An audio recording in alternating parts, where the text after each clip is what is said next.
The RM of Rosedale is located to the north and west of Neepawa, stretching west to Franklin and north to Kelwood. The total land area is 865 square kilometers, divided into 6 wards, each with its own member of council. The February meeting of the RM of Rosedale Council saw extensive discussion around gravel crushing and hauling for 2025, as well as a visit from Bo-Russ Contracting to get a full picture of how tile drainage on private property does or does not affect surrounding municipal lands.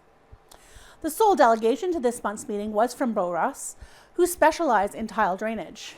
They attended at the request of council, so that council could better understand the impact of tile drainage in terms of municipal infrastructure and downstream water flow in order to make better decisions about the requests for tile drainage that come to council.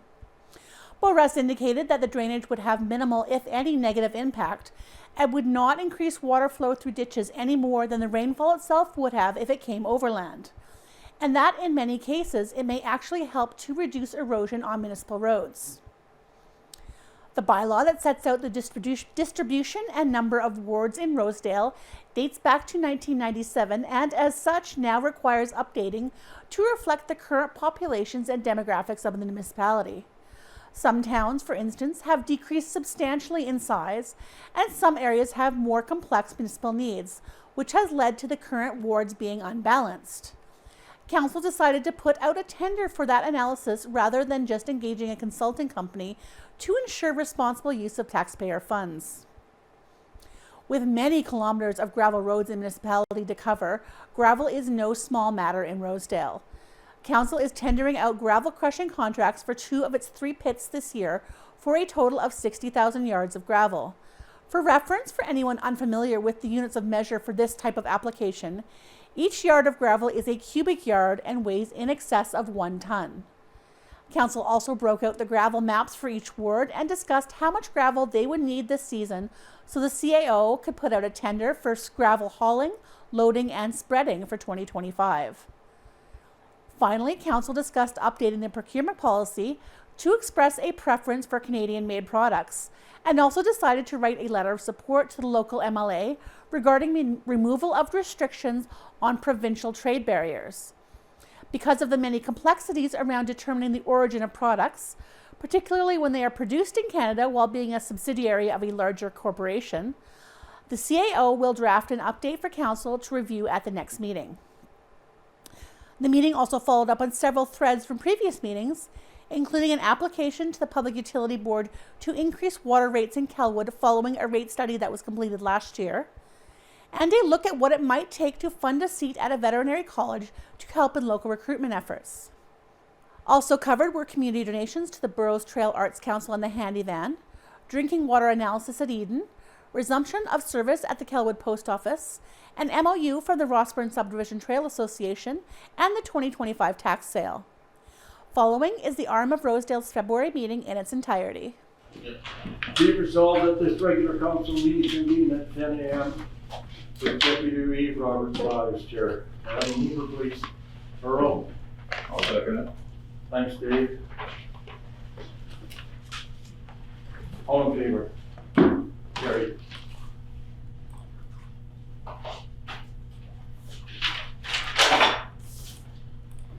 Be resolved that the regular council meeting agenda of February 14th, 2025 be approved as presented. Could I have a mover, please? Ron Koskuk and Ernie Shure. All in favor? Thank you. Carried.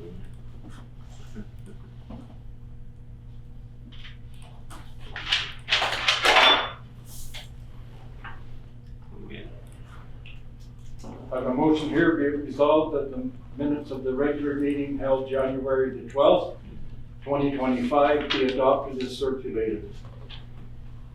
I'll move that. Dave? Could I have a seconder, please? Ron? All in favor? Carried. Thank you.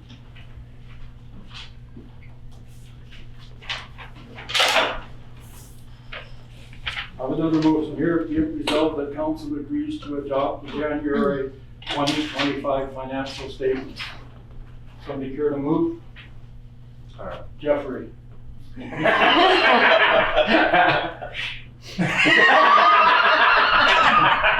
Seconder, Earl did. Earl. Yeah. Ernie, Whatever. Yeah, either one. Who you putting earlier? Both of us. all in favor? Yes, yes. Somebody, you'll get, whoever gets the other one.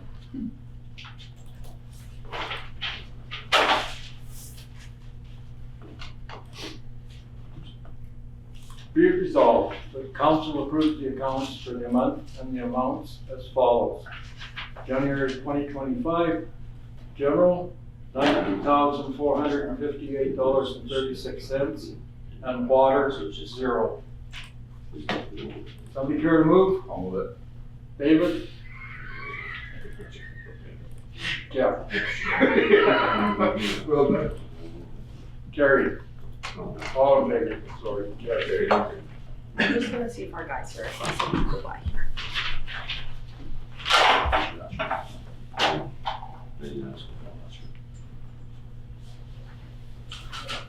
You should put them face down. I wondered that, but I didn't want to interrupt when I was. Is that better if they're face down? Yeah, just because that much takes them off their order. Oh. Except you gotta change it now. Oh. You gotta order. We'll help you here, Jeffy. Oh, yeah, you put them on site. I just put them on the flight and. Yeah, but we're there. Well, that's your good deed for the, you gotta go home now. Yes. This must be efficiencies Manitoba. Yeah. This is. You got your back. Here's all of the attachments of what I actually purchased. Yeah. And then, oh yeah, there's no stamp. And then here's the, so this is Christmas lunch and then the water treatment pump. Stamps. No, that's good. Yep. Just- You just need, oh yeah, the stamps are. Yeah. Sorry about that. No worries. He's not here, so we'll just keep on going. Section 6. So bylaws next. So the delegation hasn't arrived yet. I'm not sure. He said he was gonna contact me if he couldn't make it. So we'll just move on down the agenda. If he shows up, then that's great. So we put an application into the Public Utility Board to increase the Kelmwood water utility rates. The rate study was done by Way to Go and it's been submitted. So Public Utility Board has come back to us with the documentation to do the public consultation. When we submitted the original application to them with the original bylaw, we had treated water bulk rates in there, but we're not actually selling treated water at Kelwood. We're only selling untreated water. So we adjusted the rates in the bylaw. Originally, I think it was $13.50 per 1,000 gallons. Now it's down to $2.75 per 1,000 gallons. So that's just the Kelwood well, because this is just for the Kelwood utility. And then we'll figure out the other wells afterwards, what we're gonna do with those. So this is just to have the second reading of the bylaw. So all the rates in the bylaw have been updated to include that $2.75 bulk water rate. Any questions? Whereas bylaw number 20-2024 being a bylaw of the municipality of Rosedale to establish water rates for the Kelwood water utility received first reading on September 13th, 2024. And whereas the Kelwood utility bulk water rate sales was calculated using treated water rates, and whereas water sold in bulk by the Kelwood utility is untreated, therefore be it resolved that bylaw number 2-2024 be amended in clause 3 of Schedule A to replace the treated bulk water rate with the untreated bulk water rate rounded to the nearest 25-cent increment. And further be it resolved that the bylaw number 2-2024 be read a second time as amended. Could I have a mover, please? Earl? A seconder? Ernie? All in favor? Thank you, carried.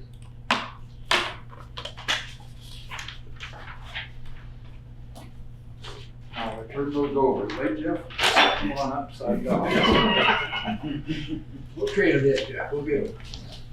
I have a motion here, whereas correspondence was received from Burrows Trail Arts Council requesting continued support. Therefore, be it resolved that the RM of Rosedale will or will not donate the amount of. Somebody speak to that? Yeah, and then I also include on the resolution the amounts that we've given in the past. So from 2011 to 2021, we provided a $200 donation. And then 2022 to 2024, also a $200 donation annually to them. Do we not also supply a grant in lieu of, for storage? Is that the same? For the boroughs, I believe that they get funding from the government to match what we provide. So if we give $200, they get another $200 donation to match us. Okay. Thank you, Melissa. I like to keep it at that, that sounds good to me. Agreed. I wanna make sure on one thing, the Riding Mountain Hall, which building is that? One on the highway. Right on the highway. Yeah. Okay, and then the Legion, where is the Legion? We have one in. Kelwood. Yeah, that was a Legion at some point, that hall, in Riding Mountain, now it's just a Legion Hall. Maybe that's where I'm Yeah, confused. they call it a Legion Hall there for whatever purpose, Okay, and it's just a hall. okay, With the Legion, actual bartending Legion is in Kelwood. thank you. You moved that, Dave? Yeah, 200, yeah. Well, yeah, there's probably 12 proper terms for that, but that's mine. Moved by Dave, seconded by Earl. We will therefore donate $200. All in favor? Carried, thank you.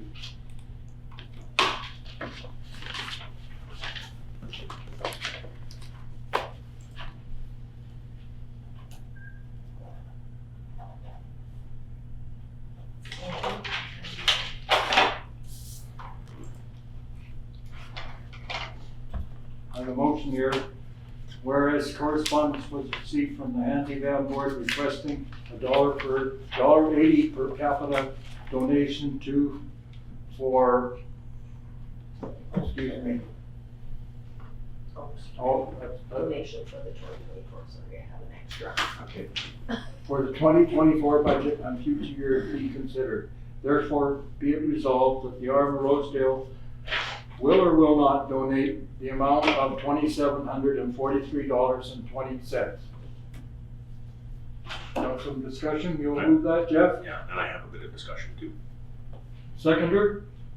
Who wants to tell you something first? No, I can wait to speak to. Okay. I just wanted to clarify something, like, so because I'm relatively new here, last year was my first experience with a handy van, and I was shocked at how good it was. So I just wanted that, I think this is money well spent in general, but Oh, I also agree. these guys seem to be running a fantastic service. But the $30,000 a year from the provincial government, can that get on AMN's radar to start lobbying to increase that, or is that something that's been tried before? Have we complained before, or is it just one of those things that isn't worth fighting? I think it's been like that for years.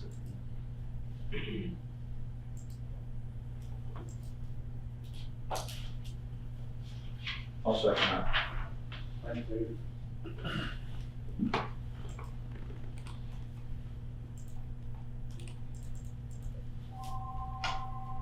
All in favor? Carried.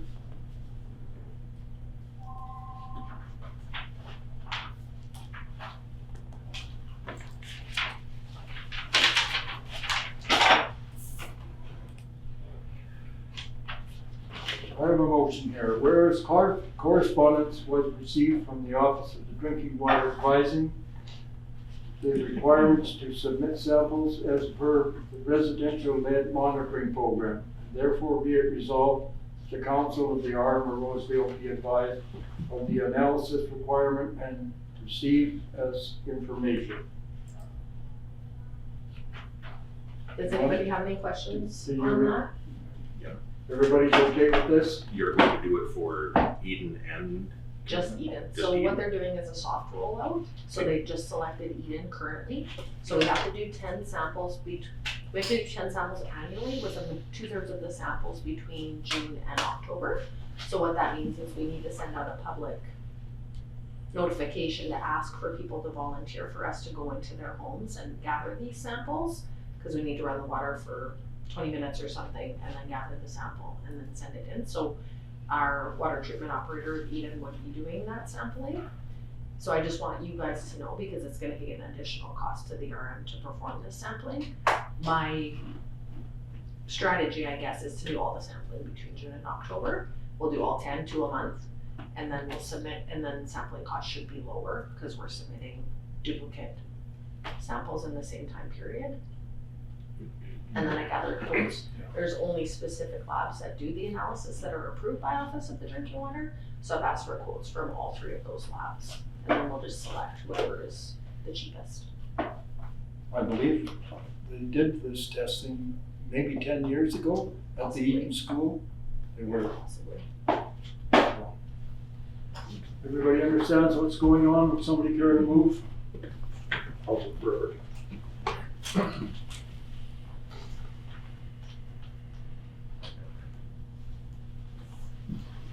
Second.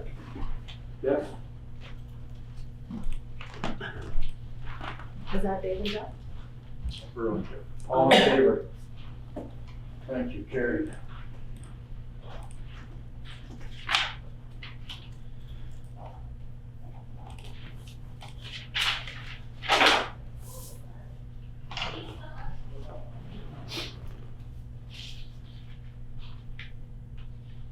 Guess we'll wait a second to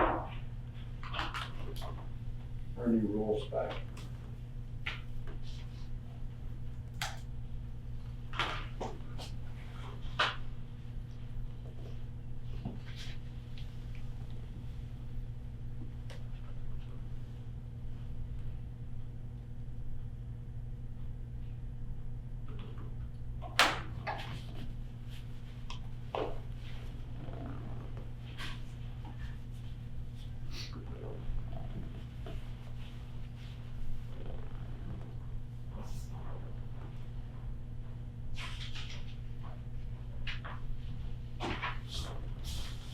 I have a motion here, whereas correspondence was received from the Newfoundland District Veterinary Services Board requesting funds to be put aside to assist with costs associated with updating the sewer system in the near future.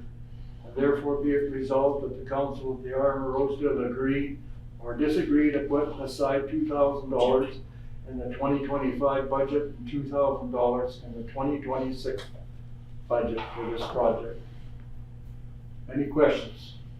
You wanna, I have a question. It doesn't seem fair to me that it's not per capita.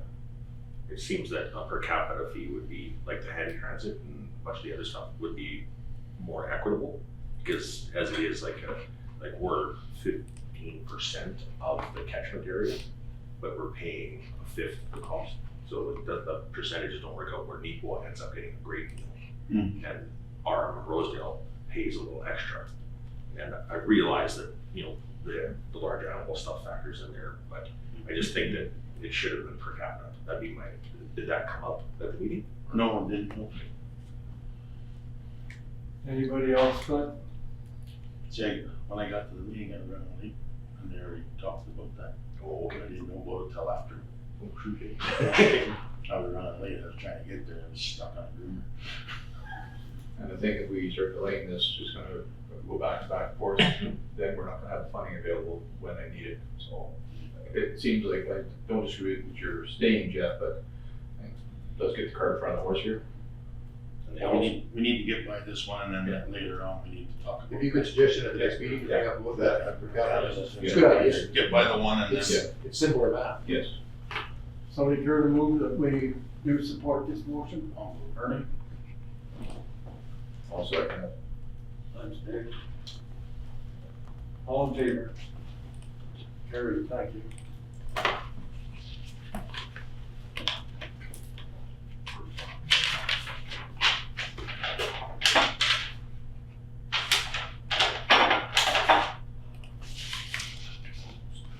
Can I see it? Go off your duck your pay.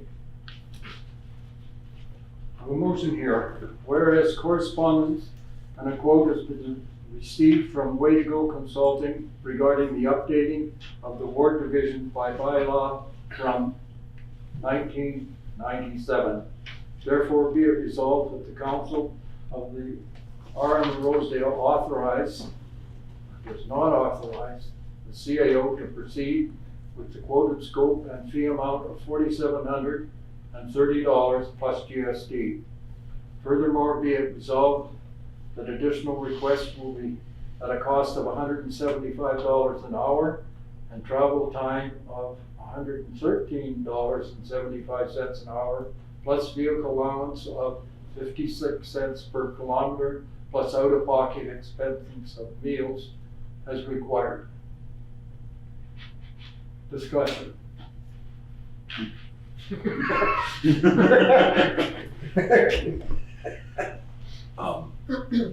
The numbers have been skewed for a long time by the wards, because I was just doing some quick math, just going by the electoral rolls. So the numbers have been skewed for a while, but nobody seems to be bothered by it, and nobody seems to care. And it just, did I miss something? Was this unsolicited, or did we request this? No, they brought it forward because our bylaws, So, I'm assuming they went to all the RMs, but our bylaw is from 1997, so it's very old and it hasn't been updated for years and years and years. So I think it's the same as the water rate studies, right? We need to review what we're actually doing in the RM because there is a big difference in population in each one of the wards. And then they would suggest multiple scenarios for us to proceed with. So they may suggest keeping the wards the way they are. They may suggest reducing the amount of wards. I don't know exactly what they're going to suggest, but I think the difference in wards is the lowest is 175 and the highest is 460 based on the 1997 numbers. I'm not sure if that's even close to still being the same because it was 20 years ago. This is also part of the municipal act too, parts of it. Yes. To So update it. they're bringing it forward because we need to have it in place 180 days prior to election. So they want to make sure that they have enough time to do the study that they need to do, provide the suggestions, and then we have enough time to implement what council decides they want to implement. so I'm strongly opposed to a single source, like solicitation of business. I don't have a problem with dealing with them, but it seems to me that if we decided that we wanted to do this, we should tender it. Yeah, because there's lots of retired CAOs that could probably do it in a day, like based in Rockland, like that one lady that does some consulting on the side. I'm sure that they would like a project like this. I don't know whether it'd be more expensive or not, obviously, but I just think competition in a tender would be better. I'm not sure who all does this type of work, like usually Way to Go is where we go, right? Yeah. Any further discussion? I think it's a little costly for, for what we're gonna get done, like we've been doing it for how long already and we've had no issues, nobody's had any complaints or nothing. Been good. I think it ties back to the municipal act. So the municipal act says that you need to have specific things in place. It's part of the letter. So you should have the same population in each ward and the same demographics and those types of things. So that's part of the issue. We have a big range in population depending on what ward the councillors are overseeing. One of the things. I can sure see that with you. You're the one that's got the big numbers. Things. Well, you got Calvin, so. Well, and even the complexity, right? So he's got landfill, he's got water treatment, he's got towns. Yeah. That ward is a complicated situation. And But then they also- maybe the suggestion is to not have wards at all, just have a general, we have 6 councillors and then you just are 6 councillors, you don't have specific wards. Lots of RMs do that also. Well, it goes both ways. Some guys say it's good, the next guy says they wish they'd go back to the wards again. Yeah. So, I talked to different guys at convention. They say, "Oh, you're on the ward." Yeah, I wish we were. And then the next guy says, "I'm glad we aren't." It's like, well, I'd like to know the pros and the cons. Why you? What's your feelings, Vermont? I think it definitely should be looked into. Well, definitely, yeah. But this cost is astronomical, I think. It's quite high. Yeah, I thought that's. pretty stiff. Well, we use the tender process for everything, so maybe this is the way to start the tender process. Yeah. That's the Yeah. way this And I works. guess if we put the tender out there, then we know how many people actually do it. Right, Yeah. So there might be only one option, right? Then, okay, we If we put the start- rest. yeah. But there might be 10 people that give us the feedback, right? So then it may be more money or it could be less money. Yeah. So it's fairness across the board by doing it. But I do agree it should be reviewed, looked into, because things have changed since 1997 apparently. Just a little, just a little. I think one of the things, because I'm Ward 3, I think I have the smallest numbers of residents and people on the electoral roll. So it's one of those weird distortions, right? Franklin used to be populated, so Ward 3 was balanced, but Franklin is basically empty now. So, and then when you do your ward, if you take out Kelwood with the LUD and leave the rest of your ward, the number gets a little closer, but still it's like almost 100 people different. So it is distorted. Like I'm overrepresented, I guess. Ward 3 is 2. You could almost, each guy could almost figure out his own ward and tell you exactly how many people in each ward. Well, you know, colonies on the wards too, that makes a big difference too. You get, you know, a colony there, you got a very large colony in Ward 6, and you also have in Ward 2 as well. That's And like one there. and Ward 3 as well, so. or Ward 1, You got the colonies probably, Yeah, what, so, 200 and some people. yeah, that changes the perspective big time. Right. So what we're discussing here is not to authorize our CAO to proceed, correct? Do we wanna table this and then I'll tender it and then I can bring it back? I'll see what we got, I'm not moving, if there's anybody else. Yeah. We'll just table it? It's tailored. Yeah, that's perfect. I knew he was gonna do that.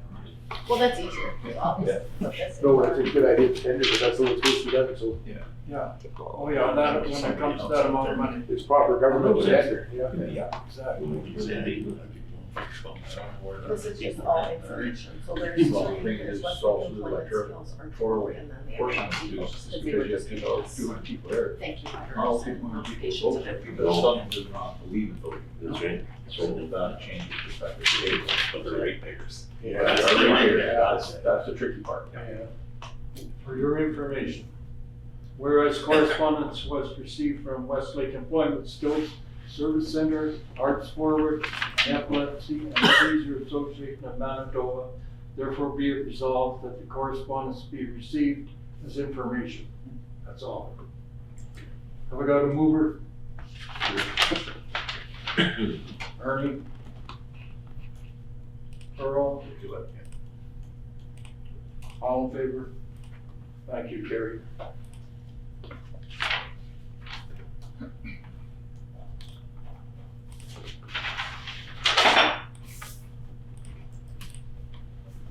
Another motion here, whereas correspondence has been received from the Minister of Transportation and Infrastructure related to the multi-year infrastructure investment strategy, therefore be it resolved that the Council of the RM of Rosedale receive the letter and multi-year infrastructure investments strategy as information.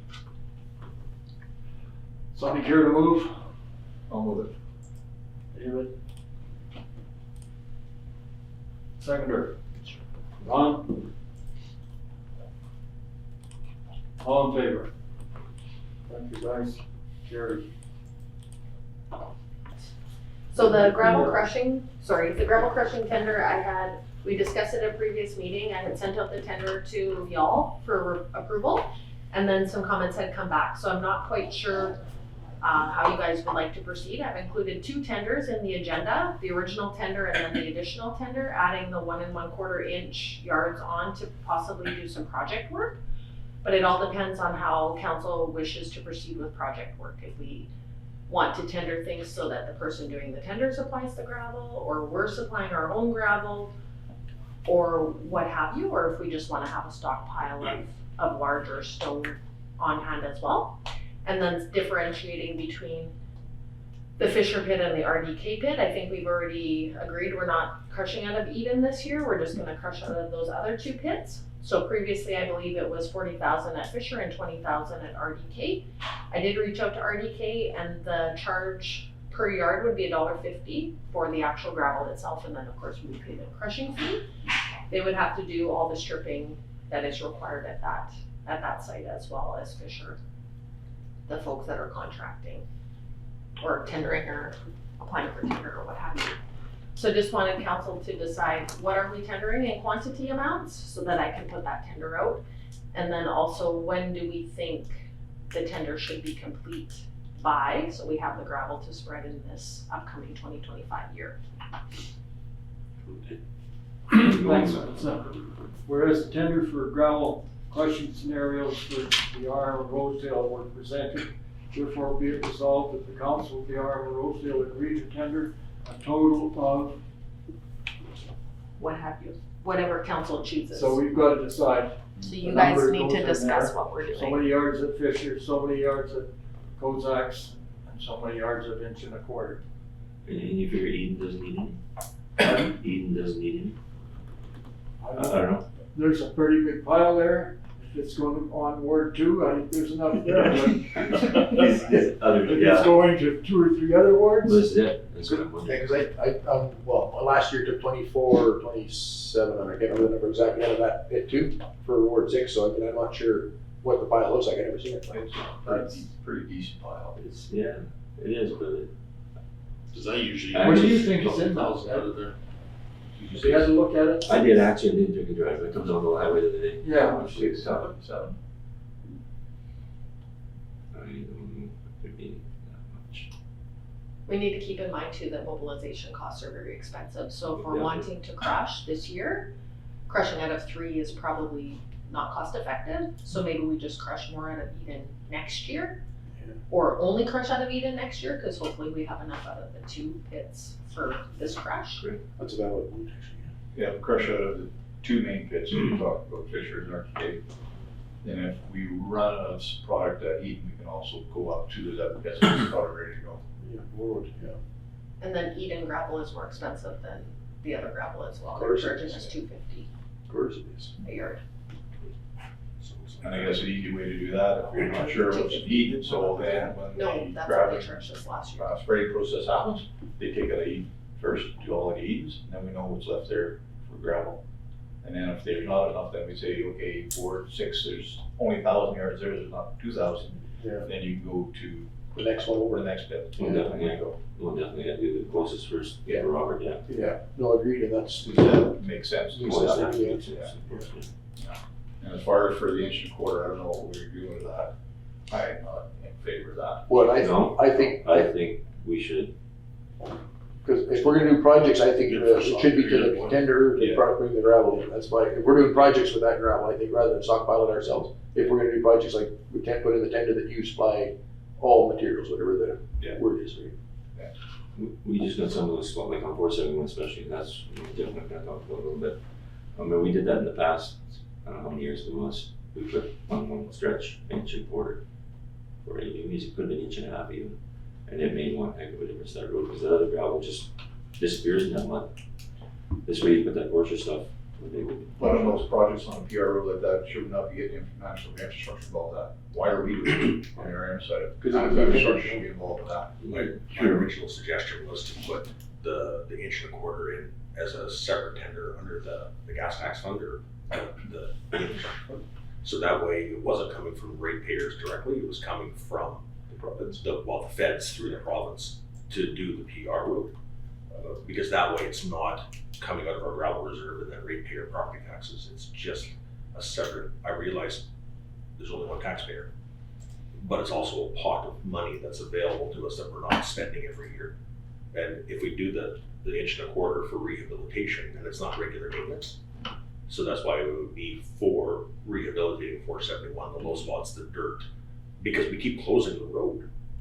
Rehabilitating though means we're digging the road up, we're putting geo down, we're putting gravel on top. It doesn't mean just spreading gravel. That's 1.25 inch. So it won't fit unless we're gonna do an actual rehab on the road. And it doesn't have to include geo. No, but it has to be a rehab. It can't just be hauling and spreading. Right. Right? And I'm not suggesting that we're gonna put inch and a quarter, I'm not suggesting that we're cheating. I'm suggesting that road 471 needs rehabilitation, because we keep closing it. And if you have to close a road, that's not maintenance, that's rehabilitation.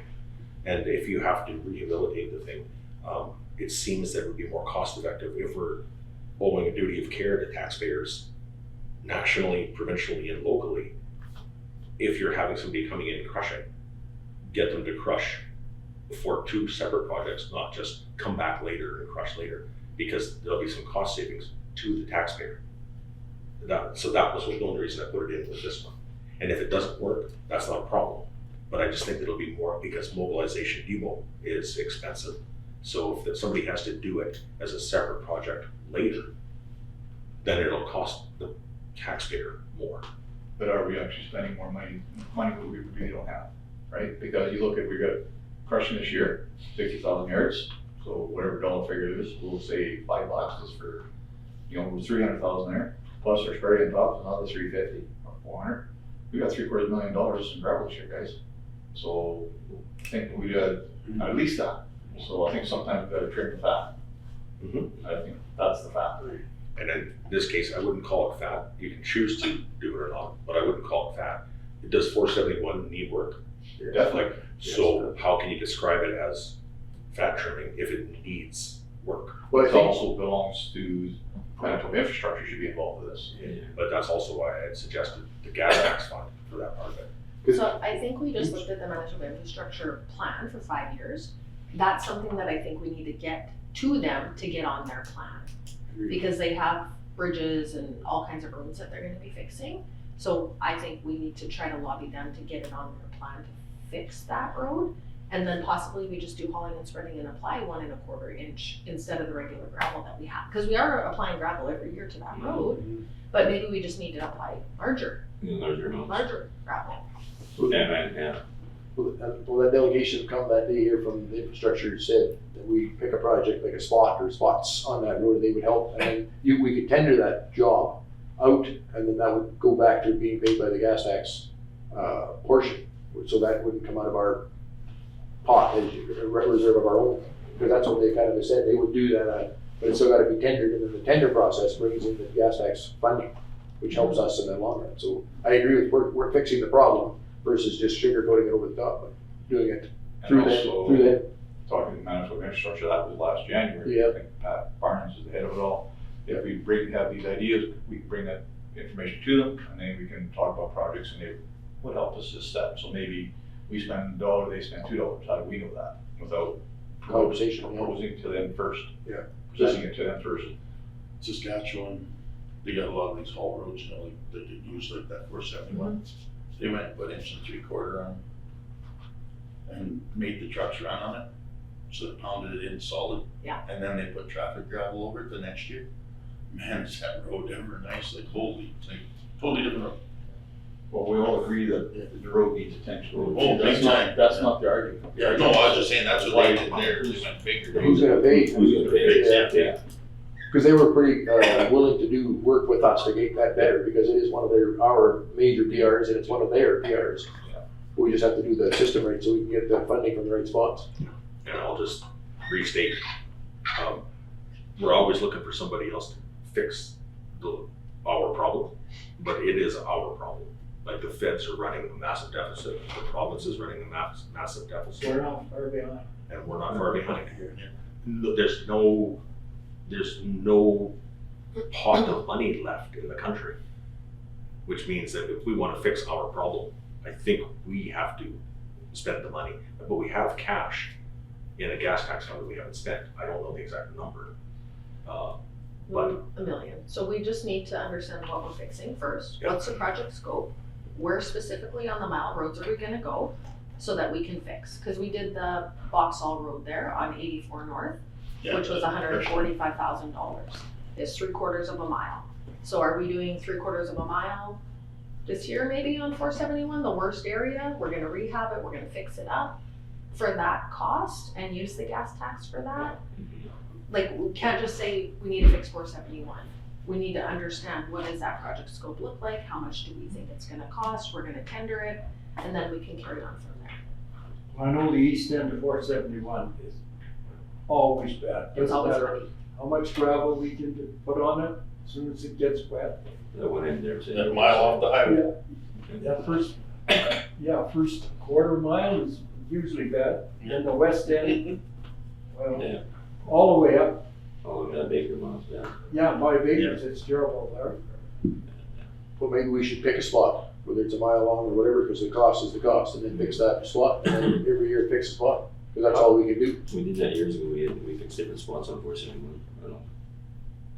Yeah. He's still down again. But what is the worst spot? Well, I think you just pick one, just label it number one and start there, so. Yeah. And then I just, because this is for the crushing of the gravel for this year, what we're going to actually do. So if we want to crush 1 1/4 and spread 1 1/4 on 471, that's separate from, we're gonna tender and fix. And then if we're tendering and fixing, does council actually want to use our gravel? Or do we want the tender person, whoever's Yeah. awarded the tender, to supply that gravel? Because we only have so much gravel at the end of the day. Yeah. So do we want to be giving them No. the gravel when they're doing the tender, or do we want them to I supply? think they should supply the whole 9 yards. Yeah. Yeah. How many yards of that were you thinking, Jeff, just as a ballpark? You have a number? The number that's under that 8,700, Okay. because I just did quick math and I said that 25% of 471 is low spots. So if you fill the low spots in as a tender, like just every low spot, every swale, every creek, every culvert gets 200 yards per mile, whatever. Like Yeah. If it's 1 acre, 1 1/4 or whatever. Okay. And so I just, rough numbers, plus also 75 yards on field roads and unmaintained winter roads. Putting 75 yards on there, that's where I got 8,700. Except I didn't, I mean math error, which No, You- 87 is the right one. it is, okay. Yeah, originally it said 71. Is that what it was? Yeah, Okay. 87 is the right number. And so now I figured that, the only reason I wanted to get it in on that one is just because we have to move fast. And it just seems like it's easier to move, like our land sale process isn't on this agenda, but there's people wanting to buy land, right? I didn't want to let an opportunity go if there's somebody coming in to crush now to maximize the efficient use of taxpayer dollars. And if it doesn't work out, that's fine. But to me, 1 1/4 in the swales and the bottoms and the mud parts is necessary, and then top of traffic gravel. So last year we have on record that we had tendered out 1,200 yards on 471. So I'm not sure if that's maybe a similar number that we were wanting to put on this year, but then we just use a bigger amount of gravel. 1,200, that was just on the 6 On mile. the, yeah, on your side, 6 miles. Roberts and Ernie's, You might have Except for one, two, Agreed. whatever they did. So you had actually 9 miles total that you got, 471. So if we said 1,800, 200 miles, there's 9 miles.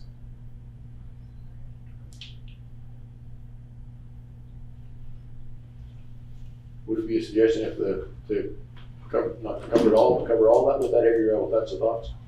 Make that part of the process. Yeah, but you get them sparked with it's actually good, your big stones are gonna start to roll off. Well, yeah. That's a problem. So it'd have to be a specific project to put in the I right think spots. we need to do a section as an experiment, like, don't go all guns a-blazing, if you wanna call it. Do a section, so you pick a 1/4 mile, Try it. tender it out. And see what, yeah. There's just Yeah. spots, like you say, let's need. Well, maybe we just go straight bit run, 50 yards. Look at just buying for the 471, just buy 1 1/4 from someone and give them a spot. Well, 200 yards of it, say, and do You the, know, do a say spot. 300 yards or 500 Yeah. yards or whatever, just buy that from somebody that has 1 1/4 and give it a whirl on one spot and then see how it works. And then maybe when we get crushing again, then if it works good, Crush then more. crush more. That's a good idea. I think that's a That's better. reasonable, Yeah. because you guys will know where the wood spot There's is. enough guys around that have probably have it, so we could buy And it. it's a less costly experiment, Mhm. if you wanna call it. Sure, it might So cost you us a got a little more number than to our put own in? crushing, but I, it's still. yeah, Different so places. It's not originally working we're out. thinking 60,000 and then 40 and 20, but then this other complexity, so I'm not So sure if you this is guys the only want to one have it. up That's for the only one discussion. that's really, This is 60. this is. Exactly, that's what. Yeah, 28. Between, There's another park mile there? oh, Is there some, I haven't been up there, I don't know. It's a molehill. yeah, it's a molehill, it's, I Well, don't know, 33,000. I doubt it, no, can't see it, well, maybe. it would probably be enough for this year, for 20,000 if you gotta go 3 ways. Mhm. Cause you're gonna, mine's about 4,000. I know that already, cause I've done that now. And I don't know what Earl's is, yours is usually around 5. Yeah, Cause then yours is usually about 3 to 4, about 4. Out of there, yes. Yeah. So yeah, we would be okay. And Robert sometimes takes out of there too. For the, not this year, not this year. Not this year. But there would still be a little. Yes, yes. To take from. Yeah. So I think it's a good start. We're doing 40 out Are of, we doing 40 and 20 then? 40 out of Fisher and 20 out of Or- Cossacks? that's good, we can put that one number in. Yeah, seems all right. So who thinks out of Fisher? You think of Fisher's?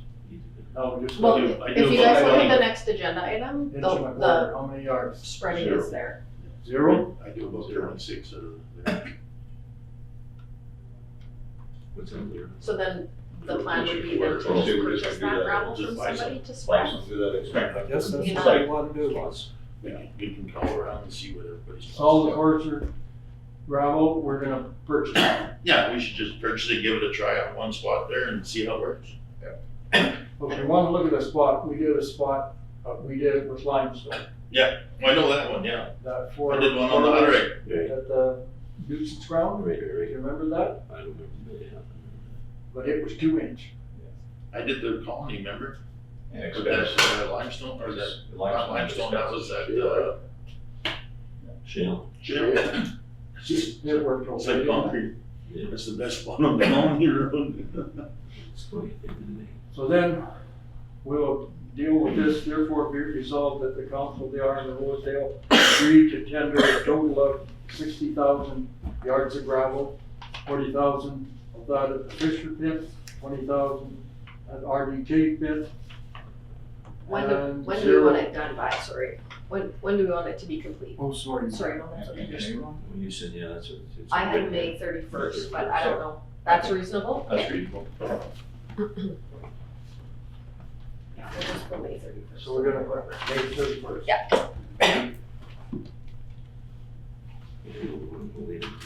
No, it's gonna be. We usually start Furthermore, be it resolved that the tender completion date will be May 31st, 2025. Somebody care to move? I'll move it. Second. Yeah. Let's get this going. Moved by Dave, seconded by Ron. All in favor? Thank you, Gary. No matter, The money. it moved. Gone. Okay, so our delegation is here. I'm assuming I've never met Sid in person, so Yeah, I'm that's me. assuming that's who you are. So we'll just resolve to get out of the council meeting so that we can have a conversation. Be it resolved that we do now adjourn our regular meeting of council at 10:45 to speak with representation from Bo-Russ Contracting Limited. Mover? Sure. Earl? I'll do the easy one. Seconder? Jeff? Will it? I agree. All in favor? Thank you, Gary. Okay, guys, so I asked Sid to come and have not to present, but to have some conversation with you guys because there are 2 tiling projects later on in the agenda. And I wanted to make sure that you guys had the information that you needed to make a decision on how we're going to be moving forward with those tiling projects. So then if you have any questions on lift stations or how the water flows or how it goes, how far the setbacks are or what have you, according to the tiling project, then Sid is here to answer your questions and maybe help us out with understanding so we can approve projects moving forward and we have a good understanding of how tiling works. So Sid, this is Sid. Sid and then. Yeah, Joe Yeah. You bet. I've talked to a few different people on the phone, I can't remember who. Robert Scott. You betcha. Nice to meet you. Good. Awesome. Yeah, so I don't know, like Melissa said, I'm not the guy that comes to these meetings all the time and does a presentation or anything like that, but whatever, we've been drain tiling for a number of years, and yeah, I have one of the applications that's in, I believe the other one is PLS, which is my competition, but it doesn't matter. Whatever. You can't get them all. Can't get them all anyway, so it doesn't really matter to me. So yeah, basically, I just brought a few maps along. This is basically a survey map if you want to stare at them or whatever. That's what I will start with when I look at a project. How many did I print? Yeah. And then this is, I believe, what would have been sent in Yes. originally or whatever for the plan that I'm dealing with. So, yeah, like everything on that map that you're looking at there, all those the lines that I have on there, that's just a 1 foot contour of the elevation. So starting at the top, everything, like, and this is what I'm gonna call simple drain tile. This is going down the hill. Where's the water going? It's going here. Where you can't put it really anywhere else, that's the way it is, right? So in that matter, this is very easy design for me. You kind of look at it, that's why it's the way it is. I had it originally going straight up and down. Cost effectively, it was easier to do it on the angle that I have or whatever. It just saves some money for the farmer, do that kind of thing. There is a fiber optic line in here, which I don't know the exact elevation of it yet, but whatever, we drained out over the top of lots of them, so I'm guessing it's gonna be about that 5 feet deep. We'll go over it and it'll be what it'll be. Either that or I'll be switching some stuff, but it's not gonna change where the water ends up, which is there. What else do I got? I know there were some concerns of crossing the road and different things, I think, right? Because we're going through the road, this is a dirt road. My typical plan would be to plow right through it, and I think I got a 15-inch pipe coming up that way, and we can plow a 15-inch pipe in, it'll be coming in 6 feet deep. You go through the road, fill it back in. Is there gonna be yeah, we disturbed the road. There's no doubt in my mind that you're gonna notice we went through the road. We, lots of times, dig through roads, like even main roads or whatever, like gravel road or whatever, you take the gravel off, you throw your pipe in there if you're not plowing through it, and you, whatever, bring a load of gravel in, you're packing it back on. When we leave, probably looks better than the road was because, well, we've got this much gravel in the spot. Not very many RM roads have that. Is it gonna depress? 100%, right? Like, there's nothing stuck to a road that you don't ever find it back, but whatever, that's, according to me, I always tell the farmer that I'm dealing with, if there's a problem, or you hear the neighbor talking, just let me know, we can come back, or we can do whatever you need to do. Like, you try your best to not cause issues, but when you're doing stuff, whatever, there can be something that happens, right? Yeah, so other than that, I guess if you have questions or whatever, I gladly try to answer things or. In our phone conversation, you and I. Okay. We were worried about the water added to our ditch. Yes. The flow of the water. And Yes. you explained to these guys, and we explained that to me on the phone about lack of effect or no effect to the water. That would be a big help. Okay, fair enough, and that's exactly it. Like with the drain tile thing, okay, is there certain scenarios where you go and get into a gravel bed or something like that, where you're in an aquifer where we're not allowed to drain tile anyway? Are you going to find water and have water flowing at the end of the pipe? 100%. Like that's going to happen. But in situations like this, where especially this one, like the soil type is kind of a heavier soil, the only water coming out the end of the pipe is what rains on the top, and it has to want to get out of there basically, right? Like you have to, it has to be excess. The crop doesn't need it. So it's going to take, a lot of times it might even take a day, 2 days before that drain tile even start running. So if you had like a 4-inch rain, the surface water that was going to run off is going to be gone and the drain tile will start going. And sometimes, honestly, it might not run surface water off because if you were having lots of these rains, it's like real wet season or whatever, the drain tile has been kind of gradually flowing. It's just doing its thing. And the ground can take another inch, the ground can take another inch, the ground can take another inch, right? It's designed at a 1/4 inch drainage coefficient. So it's not really a lot of water. Like that's a 1/4 inch in 24 hours, right? So if you get an inch rain, you wait a few days while that inch rain is handled. You get another inch rain, it has room to get into the ground and leave. It's honestly, from the studies done, a lot of times slower water than flash run off the top, especially in this kind of stuff where, well, it's coming down that hill, right? Like the water is going to move. The ground's full, it's coming off the top. Very simple thing when you go talking about it. It's like grab a sponge, put it in the sink. Right full, lift it out. Don't squeeze it. It just sits there and drips basically. Go like this, well, that is gone. But it's whatever, every type of ground holds different water. You get like real gravel, like I said, you get into a gravel bed and it rains on the top and it's all coarse gravel, well, there's not a lot of water hold there, I understand that. It's gonna find this pipe, still has to get through the gravel to get to the pipe, and it's gonna flow out. But you get into normal soil crop growing conditions where they're gonna grow a crop and it can hold water, you're not really changing, you're not putting extra water in the ditch. It still has to rain, go through 3 feet of ground, find the pipe and get out the end. You're just basically taking this water and bringing it to this point. And in this situation, it's going there anyway, it has to just go across the top of the ground. Sometimes in a drain tile project, there might be, let's say it was a little different scenario, there's a low end here, there's a low end here. The top water in this area used to run down channel and did find that way, maybe changed where it went, but that would be watershed changing, which very rarely happens, right? Like most of the time, your water, you know where your water's going, that's where we're gonna end up trying to put it. In this scenario, it's a gravity outlet, you're going into the creek, crosses another road, it continues on, what is that creek, was it McLong Creek or something like that? Sometimes you need a pump, and that's when Melissa was talking about these lift stations, and I was a little confused, I'm like, I don't have any lift stations, but they do happen. In your world, in this world, I should say, I don't see very often needing it because, well, you have elevation to work with, so it's you just make the drain work, right? In my world, like Dufferin and stuff like that, 90% are pumps. And it's basically, well, you run water to the corner of the field, and it's a giant, well, they're not even that big of pumps because they just lift water and dump them. Like 15, 20 horsepower would be a really big drain tile pump. But it's the same thing, it's designed for the amount of water you're gonna put at it, and then puts it in your, well, a lot of times in the RM infrastructure, right?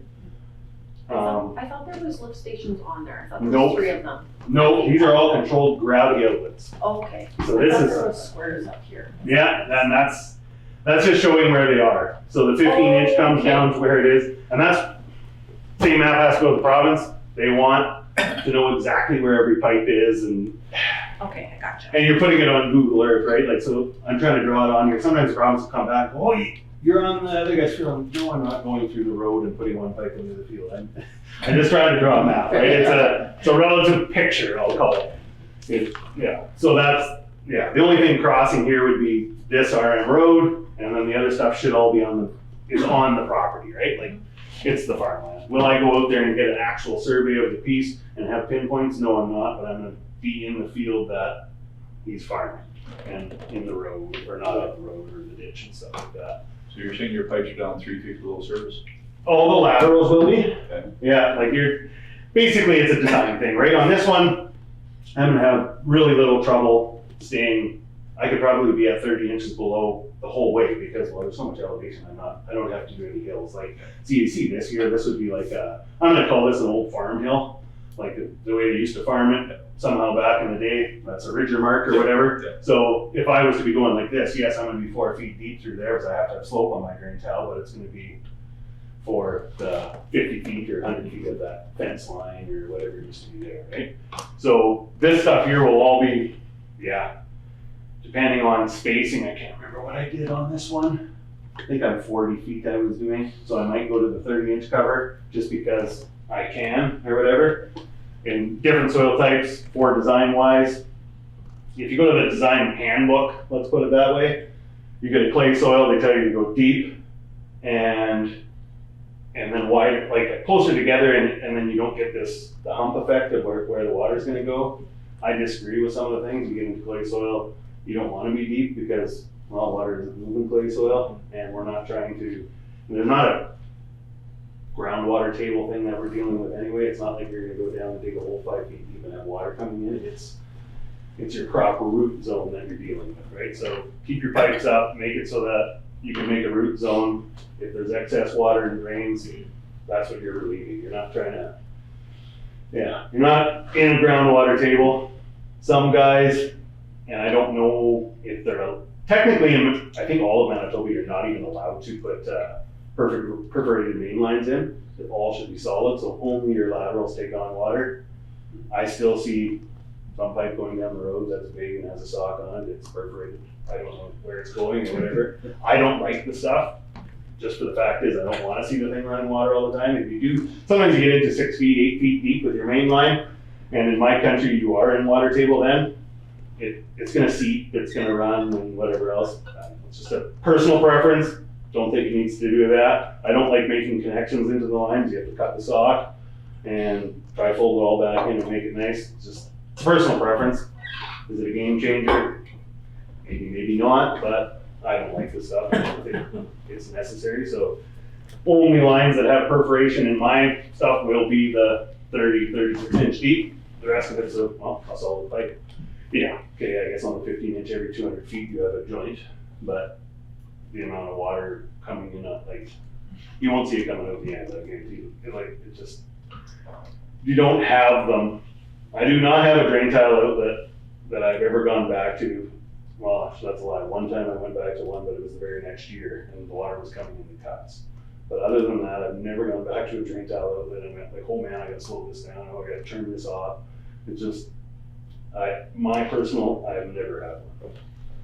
One time we had one, and I'll explain the one. It was I did 600 acres of drain tile. It was a 2-foot outlet, and water was coming out the next spring like I had never seen before. I was like, wow, this is crazy. But it was because it was a late fall project, what I learned, and the snow melt started running down these cracks or whatever, and it was a one-time dealio, gone, never been back.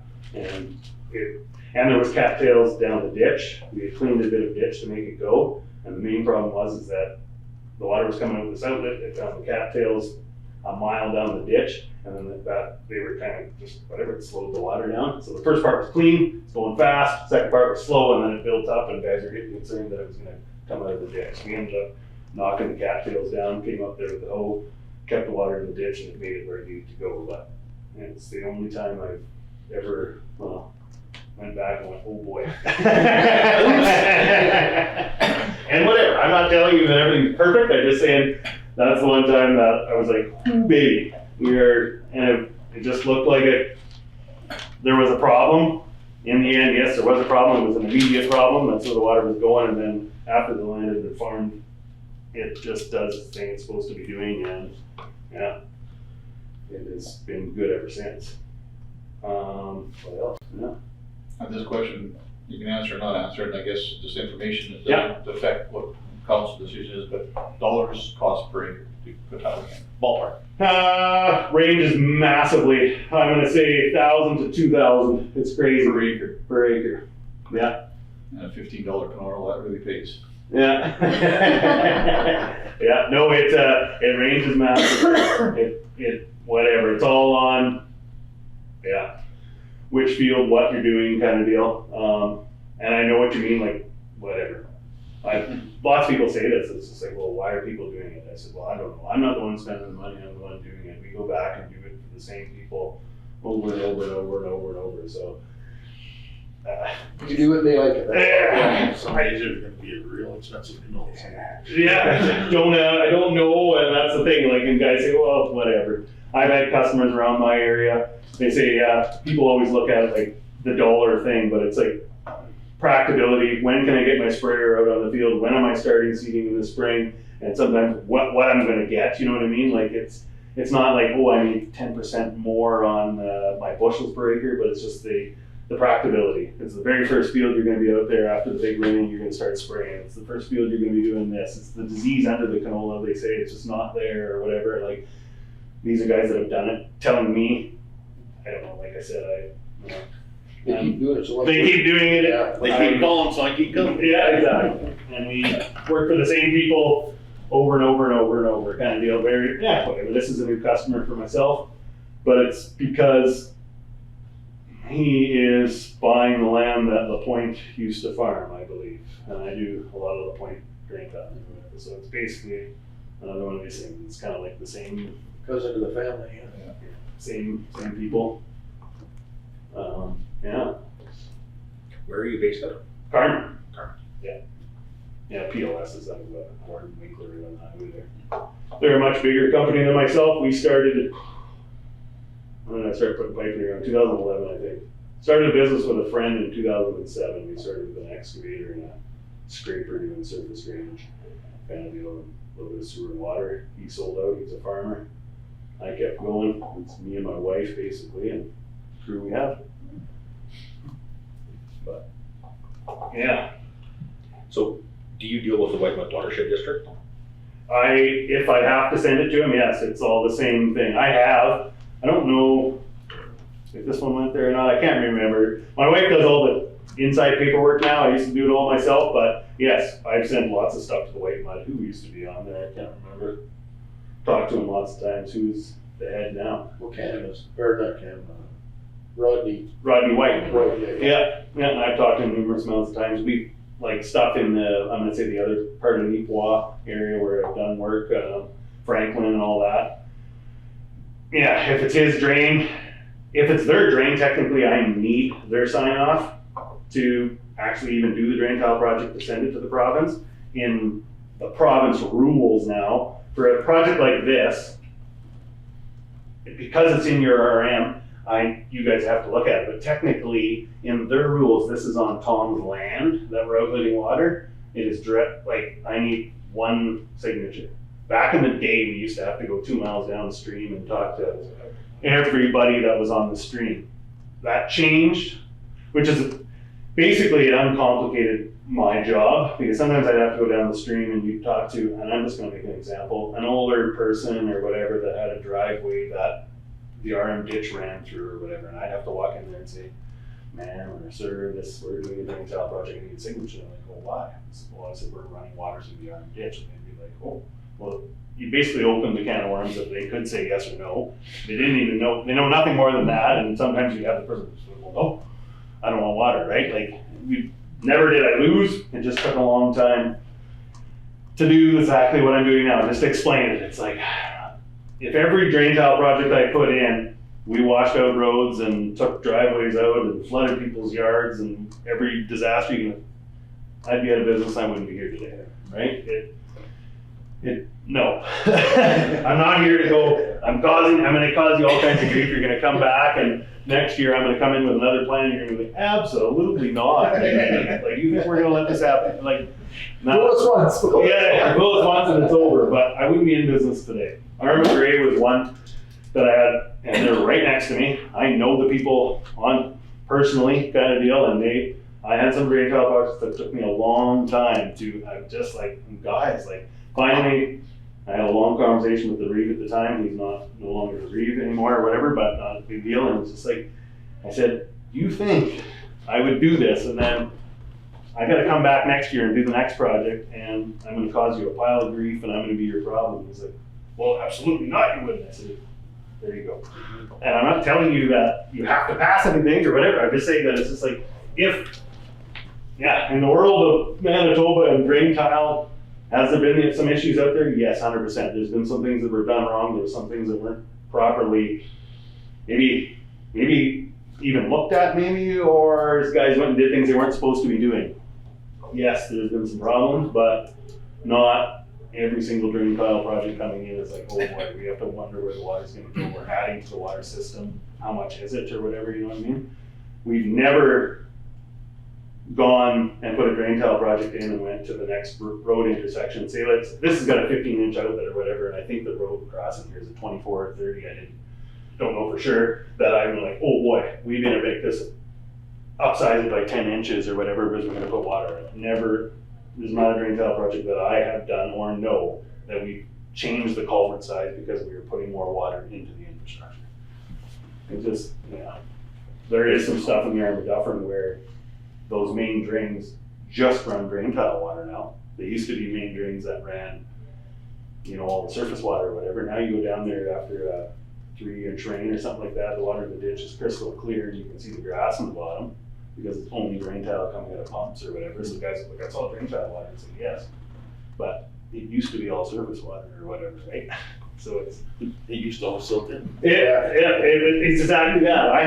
I could find them in my phone, it would take me a long time. I've got pictures, and it's right by Homewood, where we did what does it end up being? It's a half section, a 3/4 section, but the water, so our drain tile outlet comes off on the one side, and that's what it is. He has another half section of land that comes in, and they meet at a corner. Well, the half section that we drain tiled comes out of an 18-inch pipe and the water hitting the other half section that comes from the other side, I took a picture of it. It was brown and clean water meeting at the corner, and they all went to the river. And there was no, so it's just a proven thing of, yes, the water that came from the one half, yeah, it was still coming. It just came with whatever, a little bit of silt. Was it awful looking water? No, it's just brown water or whatever, right? It's got field drainage. You're not going to drink it. The stuff coming from the other way, I don't know, would you drink it or not? I'm not sure, but I wouldn't be afraid of it. It was like, it looked clean, right? Is there never ever any fertilizers and chemicals and stuff like that in drain tile water? Absolutely, there's going to be something in there. That's what's going into the ground, but there also is on the surface water and everything else, right? Like, right? I'm not going to tell you it's perfectly clean, but it is going through a 3-foot sand filter before it gets out or whatever, right?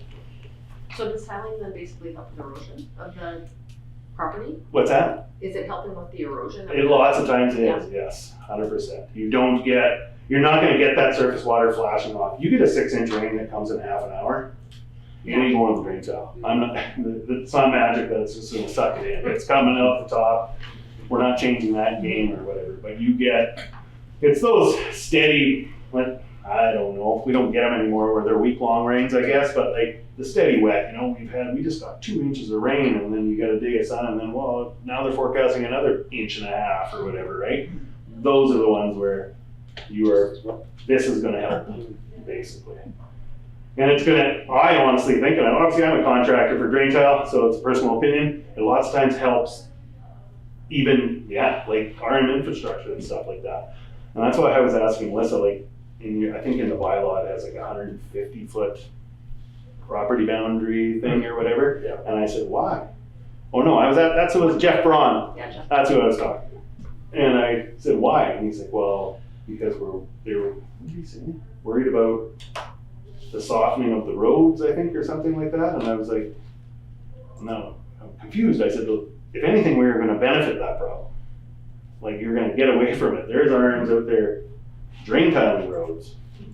Right? Keep the water off. Get the water, like frost boils and stuff like that. We've done multiple farmyards where you go in there and you drain tile the yard or the road or whatever, get the water out. And this was obviously, like I said, I'm a contractor. I said to him, if I was you guys, I'd be saying to the farmer, would you put a pipe in the bottom of the ditch for us at your cost? This is what we're going to make you do. Instead of staying back, get as tight as you can, and this is where you have to put it. Because all you're do is fix the road versus hurt the road kind of deal. Right? 471, that's what I was just thinking too. Like that? We were just talking about a road we got here, we got moisture problems on the road. Yeah. Yeah. Is there a provision to shut this off? Like, as it exits your pipe, is there a valve on there? There's no valve on a gravity outlet, there's no valve. Okay. And in the province, they want you to have a controlled outlet or whatever. So basically, they call it a flap gate, or you can put in a control structure or something like that. That's what we're regulated to do. And the pumping system, like a pump situation, well, you can turn the pump on. Yeah. But whatever. This is where, I don't know, I think that there's a wrong ruling. It's personal opinion. This is all gravity. Water runs downhill. You know what I mean? If you were to go and grab, let's say, the surface water that's coming off here and put it down, well, you're going to stop it for how long? And it's going to come over top of the dam if the water keeps on coming, right? Like, drain tile is a little bit different because it has to get into the ground and well, now it has to come back out of the ground to do it or whatever. So you can go and, throttle them back and stuff like that. It's going to cause them a pile of grief probably in the bottom. Well, the water's got to go somewhere. It's a gravity situation, but I've never been called to go to a gravity outlet or any of these things and never turn them off. We've had situations where I was trying to put a pump. It was right around Portage. Right off the number 1, not very far in the Strawberry Farm district there. And we were having an issue where there was a nursery right next to me. He did not want to sign off because he's like, I do not want to get flooded. I said, it's fair. Like, I don't think we're going to flood you, but he had his concerns. So in the end, we were told, how did we get the license on it? We put a mark on a culvert. If the water was ever at X, then this pump has to be turned off. It was something that went on the license. I've never been back. I've been in there for 10 years. Like, there's always these, and I'm just saying, there's always, oh boy, I'm concerned, whatever. So you go through the step of, this is what we're gonna do. Or we did one last spring. That pump is never allowed to be on. till such and such day, let's say, or whatever. And I was like, well, and I think their stipulation was after spring melt or something like that, you can turn the pump on. It's fine. The ground's frozen. Are you saying that was It's not going there anyway. that was an RM restriction or a province of Manitoba restriction? That was an RM restriction. They had put it that they wanted a stipulation on a timeline kind of deal, just for the same thing as that concerned about too much water in ditches or whatever and spring runoff. Drain tile does not run in spring runoff, like unless you're into like springs or something like that. I've had a few where they seem to start just a little bit earlier because it's obviously ground pressure or whatever following these lines out a little faster, and it starts coming out the drain tile line or into the pump a little bit earlier. But I think that's groundwater. Groundwater has to move for it to thaw, and there's frost 3 feet down, well, all the time. I'm never able to get out there in the spring before and start plowing because you think it's like, I tell guys lots of times there's corn growing, it's coming out of the ground this far and there'll be frost underneath it. No way. I said, well, here, watch, we'll go dig, because I can't plow through it, I know.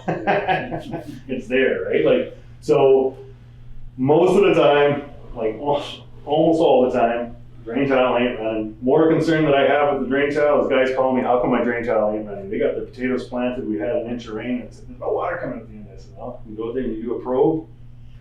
I made it in 2 feet, and it's solid. It's like, it's still frozen. Come on. It's, well, it is, I'm sorry. I can't do anything about it. I hope it's sunshine. Yeah, hope it's sunshine, it's kind of deal, right? Like, those are the biggest issues I've ever had in the spring. That being said, like I said, you get a 6-inch rain, or whatever, I always say, even to when I'm trying to sell drain tile, you get in a 6-inch rain, we're all screwed. Like, I can't, it's not coming out the end of the pipe magically fast and gonna dry your field out, like it's wet, right? The roads are gonna, if there's this kind of situation, you're gonna have a washout road, possibly. Is it because that drain tile outlet's down there? I don't believe so, because it didn't even, you know what I mean? It didn't have time to get to it, right? So, it's not adding to it. Mother Nature's gonna do Mother Nature things, and that's, right? Has anybody else got any more concerns?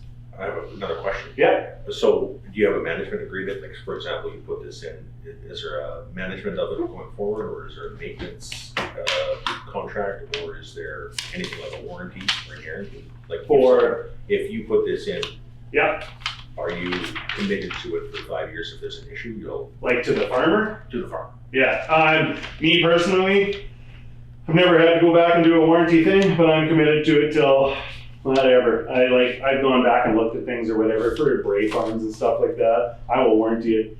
If you're a customer of mine and we're doing it for a long time, we go and look at our pumps every spring and do a drive around and look at every single pump and turn them on and fix things and do things.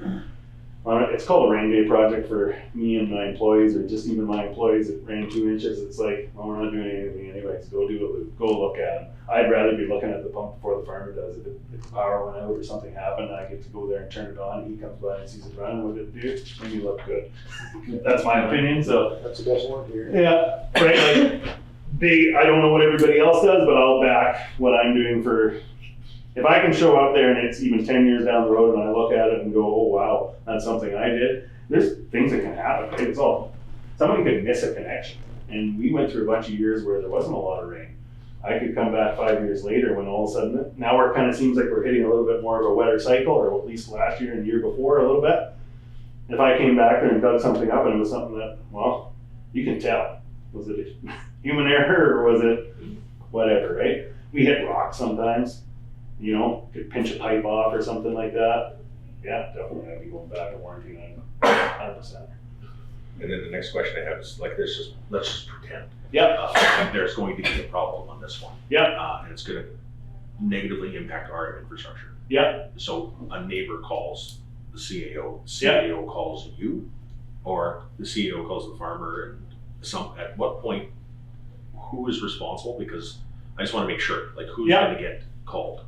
Like if, let's say the road washed out or something or whatever, I would love to know about it, let's put it that way. It's the same thing as like I was talking about that other one where the water was coming out at the end of the line. Yeah, they called everybody, the province was there, everybody was there. I was dealing with Ingrid farmers and it's fine. Like, I was 2 hours away. I said, I'm coming, but I'm still 2 hours away. Like we got there, and dealt with the situation. That time all we did was dig cattails, never ever went back. Like when you're saying if there was negative impact, like I said, I've never gone back to a road that washed out or anything that I've never had to. So, like I'm just being blatantly honest, I've never gone back and said, have I gone back and fixed a road where we went through? Yes, 100%. It's like, okay, wow, that sunk a lot more than we thought, different type of soil, or whatever, throw an extra 10 load of gravel on it. That's my baby, away I go kind of deal, right? There'll be guys out there that maybe wouldn't do that. I want to be able to dig through roads and I want to be able to keep on doing this stuff. So if something happens, I'd love to know about it. Yeah. Let me know about Yeah. it. So no one else is complaining, no one else is upset. Let me back in there to fix my problem. That's the way I look at it. But whatever, that's, like I said, we're not the biggest drain tile company out there either. And not saying that they're bad, I'm just saying we're. I design this and I put every piece of pipe in the ground. I sit in the pot myself and go on the trips to everywhere we go. I'm just a smaller operation. You're the guy. I do it kind of deal, right? Like if I'm not saying that's the end all be all, I'm just saying that's the way mine is operated. So if something happened at a project, I was probably there. So I'd like to be told about it. So just to answer Jeff's question, it'll be the landowner that's responsible. So the resolution is going to require the landowner to enter into a development agreement with us and then also be responsible if there's washouts and such. And then does the province ever say no to you?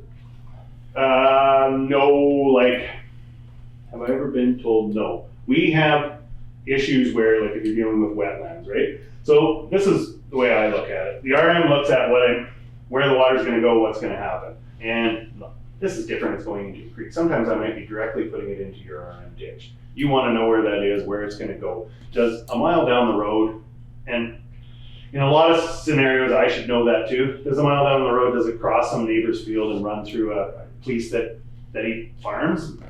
Okay, yeah, we should look at that, 100%, right? Like, you are negatively maybe impacting someone else's land or whatever, I get that.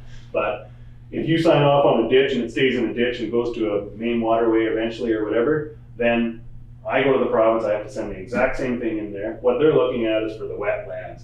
Am I designing it properly? Am I doing this? Am I doing that? Have I ever been told no from the province? I would say not, but I have been told, no, you can't drain tile that, or like a certain area of the field, or we need to look at it. Do I have projects out there that I haven't been able to get through yet? Yes. I still believe we're gonna get there. It's just, we're classifying different types of soil types, and there's some soil classifications out there, which I don't know if you deal with in your RM, probably not. It's more the portage area, they call it a class 6 soil, so it's like, it's either eroded too heavily, it's too steep, or it's waterlogged. Well, they class it waterlogged, and I was talking to a few of these people that can actually do studies on land and change the classification, and he told me right out, what's his name, David Weather, is the guy's name, and he said, well, Sid, go in there and drain tile, it won't be waterlogged anymore, and I can change the classification.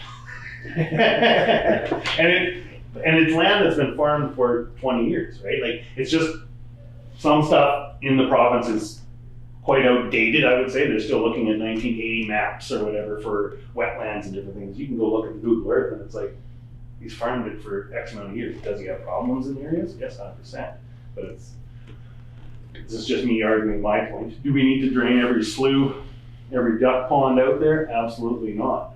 I don't believe that. Like, it should be, like, if it's holding water all year round, it's probably not farmland.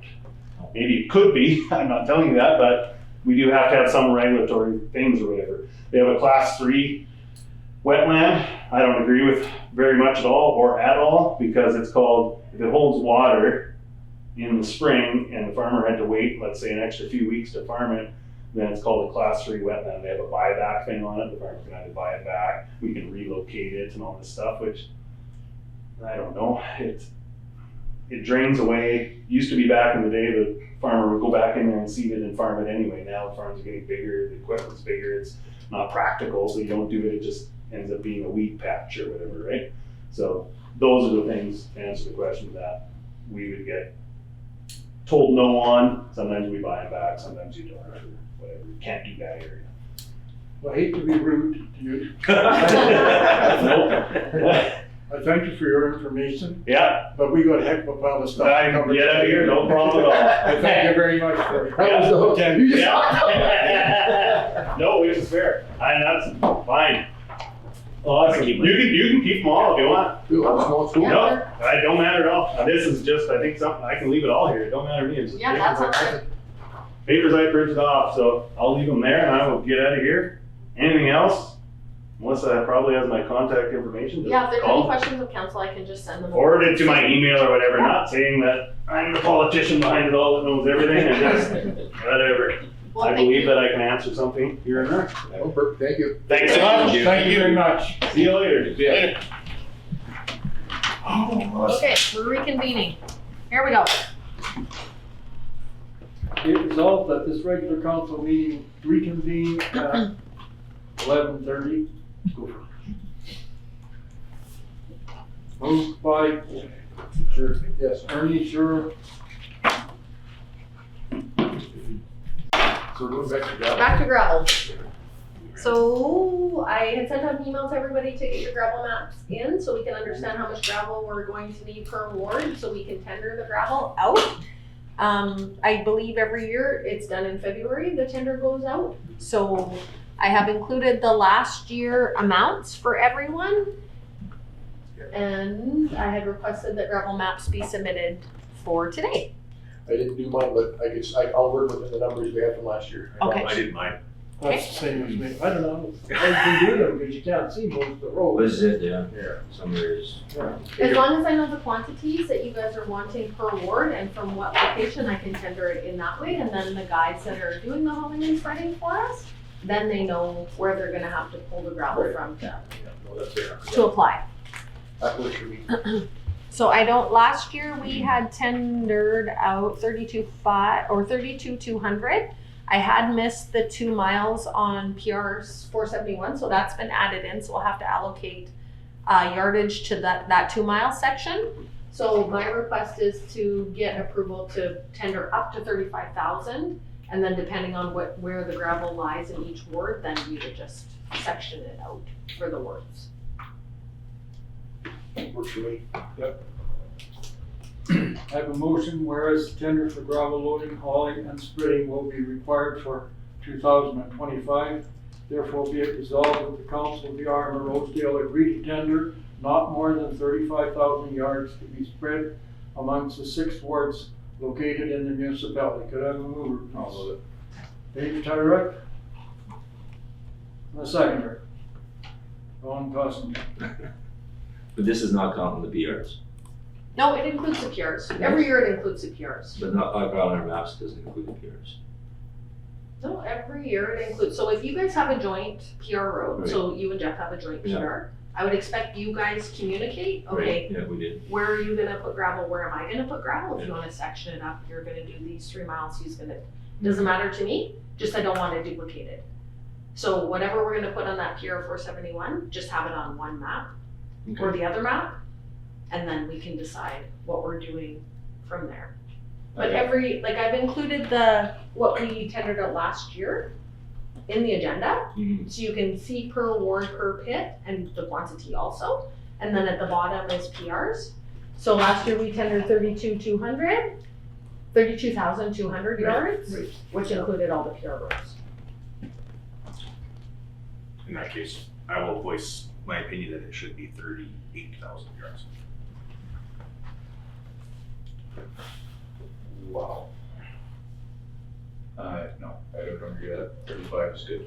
Where were we thinking we were Where- gonna put where is the the extra? Yeah. Yes. Where's the extra gonna go?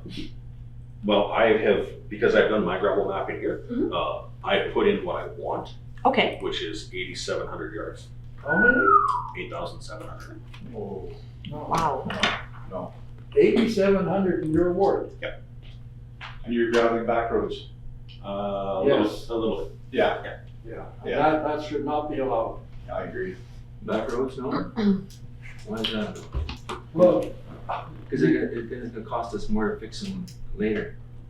If we don't sprinkle a little bit, we don't. oh, I agree with you on roads that go somewhere, but I got roads that are, well, you can hardly go down them. Yeah. And I think it would be ridiculous to, just grass and dirt roads to put gravel on. Yeah, well, if they're dirt, yeah, I can see, but if they've got. Like not built up, just the trails. Yeah.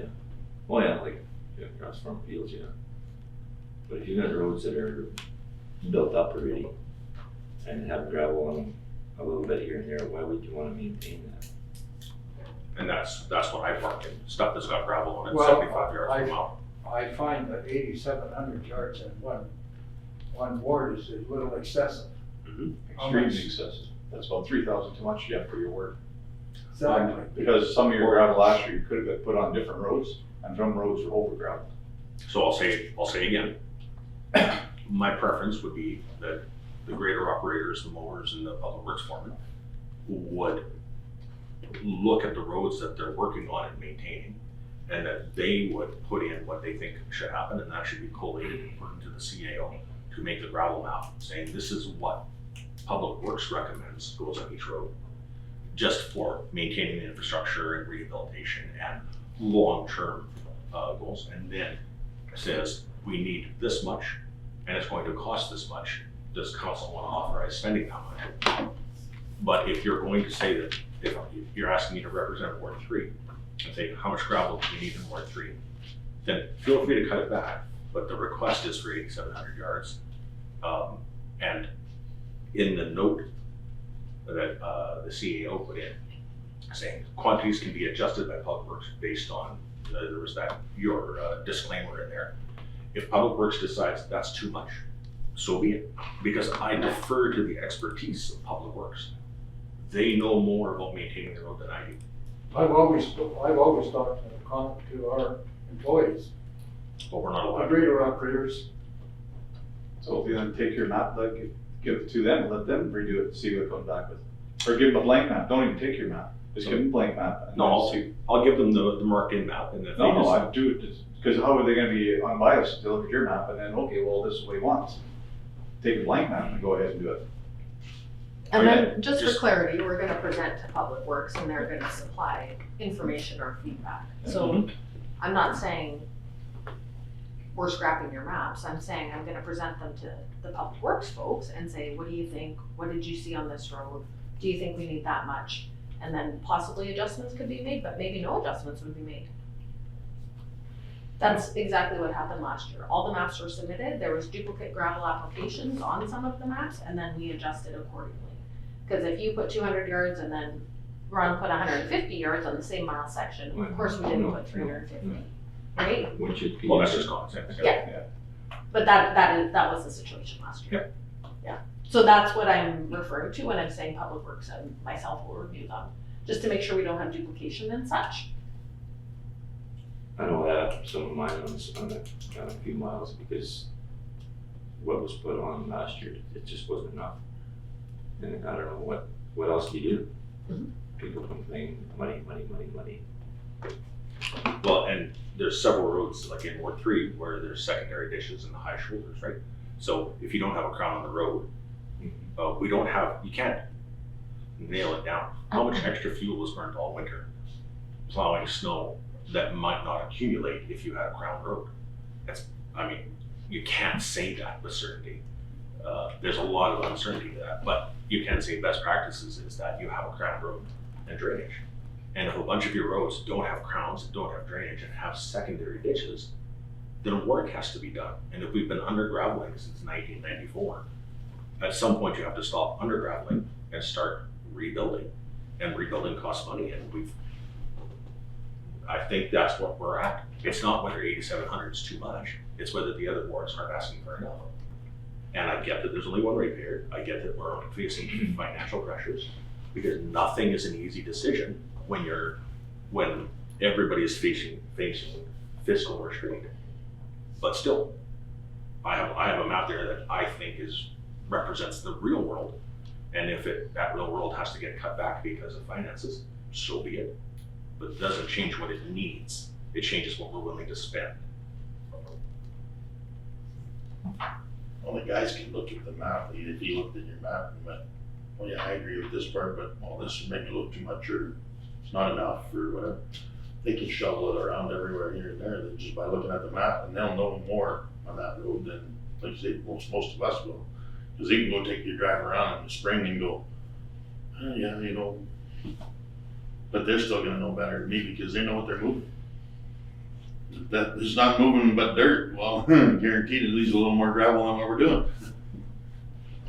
I guess as the motion reads, moved by Dave and seconded by Ron, all in favor? At 35, 35,000. 35. That's That's a a little little bit bit more than last year. More than last year. I know, I don't have mine, because I mean, basically I'm gonna go back to this again. I have 2 wards. Yeah. You have a lot of miles. Yeah, the one, well, I don't think anybody has 11 and a half mile stretch in their Here, ward. one go. Or 8.5 mile stretch in one ward. And I've always been cutting back on yardage. I know years ago I was up to 8,500 yards. And now I was at 54. I'm 55 this year. I think that yours are very reasonable. I don't know. Yeah. But that's not counting the PRs. Yeah, well, I know, but there is, like you said, you've got, like Road 95 is a wide road, right? It's a wide, so it was a PR at one time, and I still classify it as a PR road, because there's a ton of traffic that goes, that's the same road that he's has too. And that road needs a lot of materials. It needs 400 yards at 6 miles. That's a big chunk of road that has to be crowned. That bottom part of, from Franklin up, like there's probably 3 or 4 miles in there that could use a lot of gravel. It's like this screen black and flat, Yeah. that's no crown. Right up to the 471. Water runs down the road. What do you do with it? We did I didn't do know that road, when did we do that road, what, 9 years ago? 10 years ago? The top part. Yeah. Yeah, And that's all, but you wouldn't think anything of that. no, it is. Well, as the motion stands, But I'm yeah. gonna ask the question again. All in favor? Yeah, I'll agree with 35. Against? Ernie, are you abstaining? Well, I'm just, whatever, like, but I still think he probably needs more gravel than he's getting, to be honest with you. Mhm. Well, as it stands, it's carried. Sorry, what's Ernie's? Ernie didn't vote or Ernie's voting? I'll say no. You're saying no.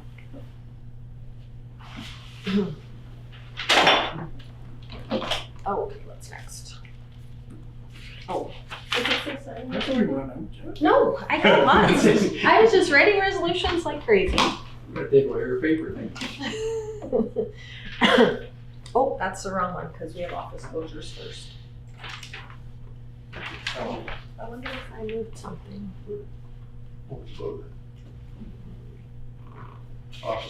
I have a motion, whereas the accounting software utilized by the RM of Rosedale office requires updating to the general ledger program, therefore be resolved that the council of the RM of Rosedale authorize the office to be closed on April the 16th, 2025 to accommodate software upgrades and staff training. Would somebody care to move? I will. Earl Burton. That'd be, so voice that, thank you. Have I got a seconder? I'll second it. Thank you, Dave.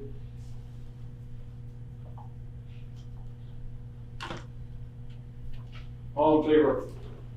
Thank you, carried. Do you guys have signing authority on your, because I moved my agenda around. We got signing for the next week. Okay. You're right on Monday, I think. No, Canada Post is next, sorry. What was, did I? It's just before there isn't a link, there's signing authority, then office closure. Oh, sorry, I should have done that. I was moving my agenda with Bo-Russ, so I missed the signing authority, so I Oh, will. we gotta go back to that. Yeah, Fair enough. yeah, Motion sorry. here reading, whereas Ron Gonzalez is no longer employed at the RM of Rosedale, therefore be it resolved that the council of the RM of Rosedale authorize Ron Gonzalez be removed from signing authority at Stride Credit Union. Who is that? Rona? So Rona was our office lady, so we put her on the bank account because we thought she was going to be here for a time, and she no longer works here, so I want to remove her from the bank. Oh. But I can't remove her from the bank without council approval. I think it's a good idea. It seems reasonable. You moved that, Ron? Give it a lot of thought. And then, we have a new hire, so that we will wait until she's been here for a time, and then we'll add her. Yeah. Eventually. Yeah. I'm very embarrassed right now, because I did not realize it was a new person. Okay, that's okay. Moved by Ron, seconded by Jeff. All in favor? Thank you, Carrie. That's why we keep this around, because she keeps something. When it'll be somebody different in the area. Christ. I'm sorry. Do you have to read it? Well, you don't have to do anything, I'm just prepared in case that's the direction council chooses. So Canada Post has reached out with the letter and such that's attached to the agenda and asked us to pass a resolution to support their position, as well as send letters to the MLA, I believe. Today's the deadline, I believe. Yes, so we can't be here till 4:30 because I need to do this if we're if we're deciding we're gonna do that. Don't fall asleep while I'm reading this, please, Yes. guys. So I don't know if you wanna read it or if council wants to discuss, if they want to support, if they don't want to Do you want to support, support? whatever Yeah. council I would like chooses. to support Canada. Yes. Yes. Yeah. Yes. You guys are all in favor of that? Yeah, you don't have to read We it. don't need to read it all? I think we should just support. Yes.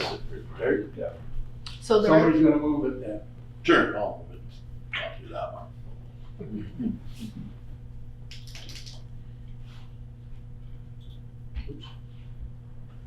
Jeff seconded. I saw that. so Ernie and Jeff? All in favor? Thank you.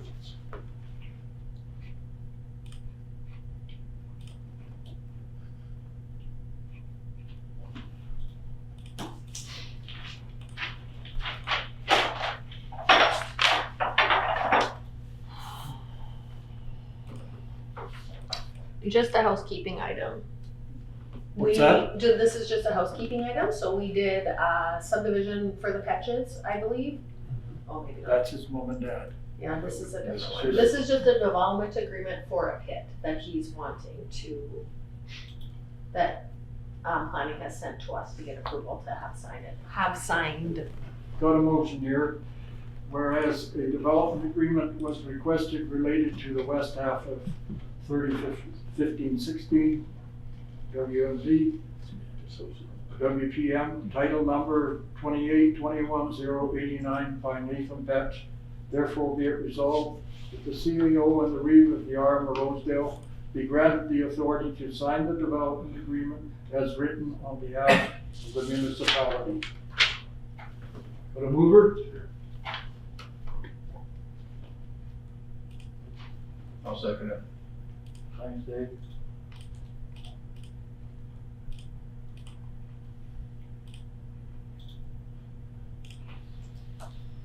All in favor? Thank you, carried.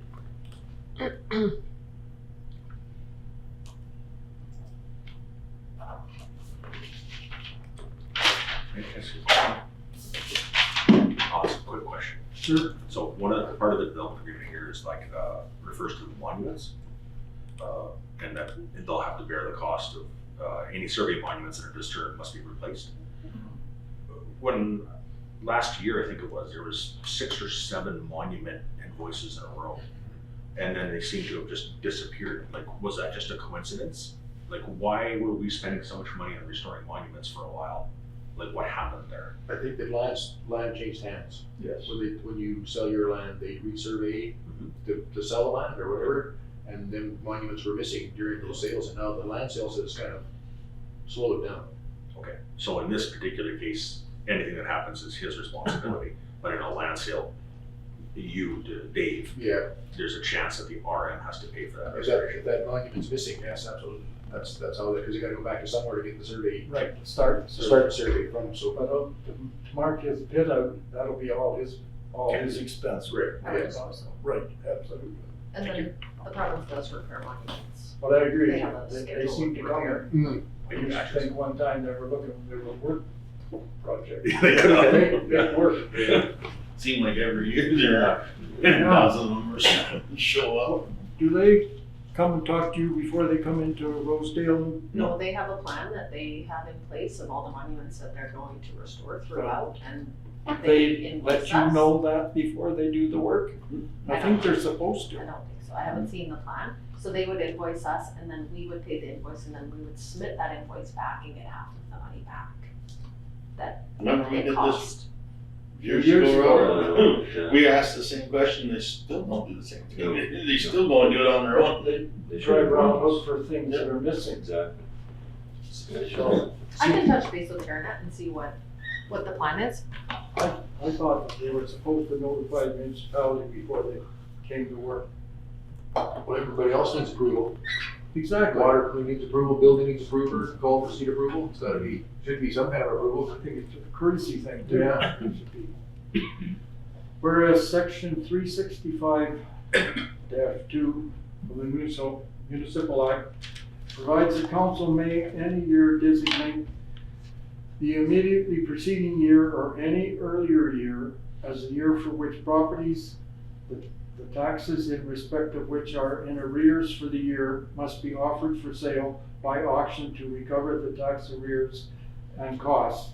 Be it resolved that the designated year for which properties in arrears be offered for sale by auction be 2024, meaning all properties with outstanding taxes from the year 2023 or prior. And be it further resolved that in accordance with 363 of the Municipal Act, costs shall be the actual costs incurred by the municipality for each parcel listed for the tax sale purpose, plus the administration fee of $50 per roll as set forth in Manitoba Regulations 50-97. Everybody understand what that means?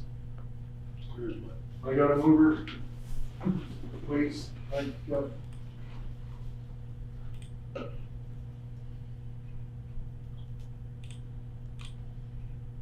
Seconder? Sure.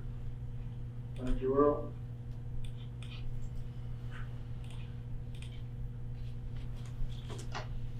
All in favor? Thank you, carried.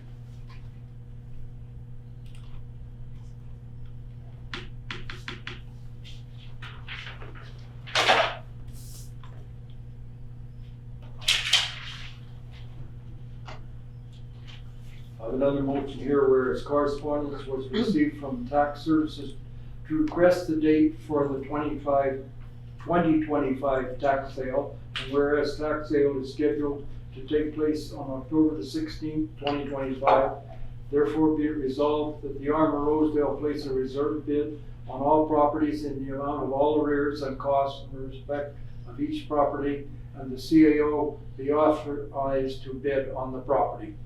Somebody care to move? I'll move that for you. Thank you, Dave.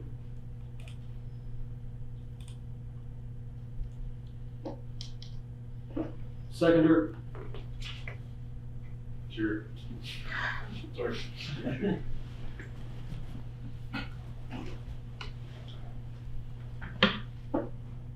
All in favor?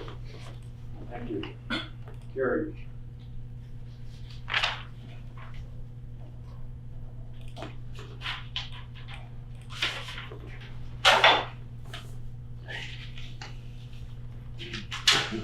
A motion here whereas correspondence has been received from the Rossford Subdivision Trail Association requesting a memo of understanding be signed agreeing. Therefore be it resolved that the Council of RM of Rosedale agree / do not agree to sign the memorandum of understanding. Is everybody familiar with what they're asking? In reading through this, and I did some other information on it, I totally disagree with setting this on a memorandum. The trail is a great idea, I'd like to support the trail. The trail is not an RM land. The land belongs to whoever, but it doesn't belong to the RM. So why are we putting money out to repair a trail that isn't on our property?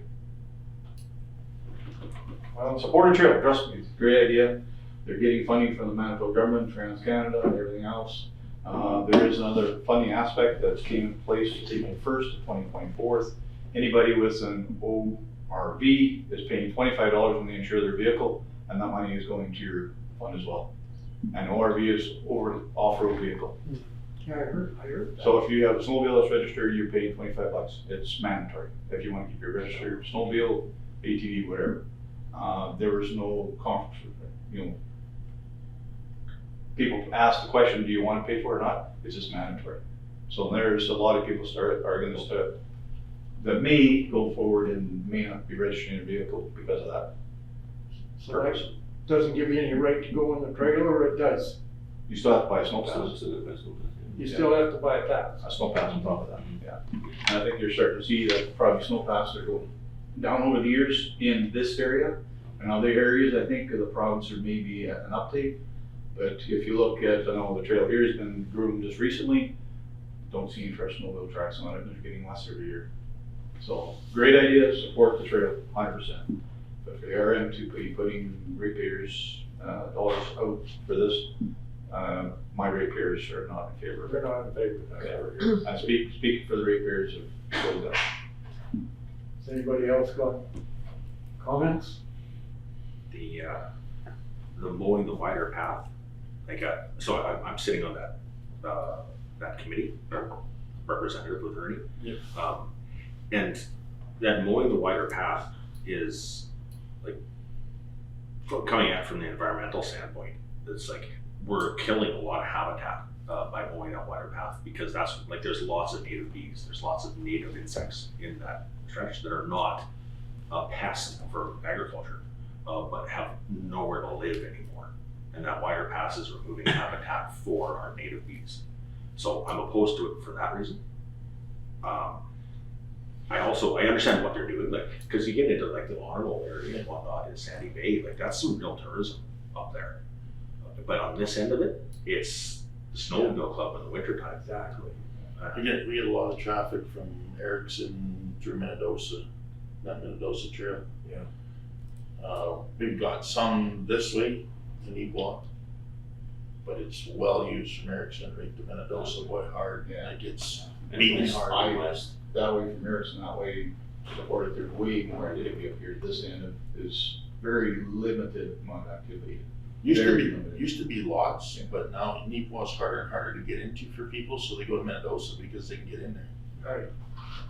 And the trail should really, I can understand why the RSTA is what it is, but like that trail should really, from Heart Lake, should be going up 4 foot wide on the banks of Stony Creek, and then connect up at the Franklin Trestle, and then carry over. Like, that's a trail. It would be beautiful in that area, but Would somebody care, would somebody care to move? We're gonna get it up here to vote.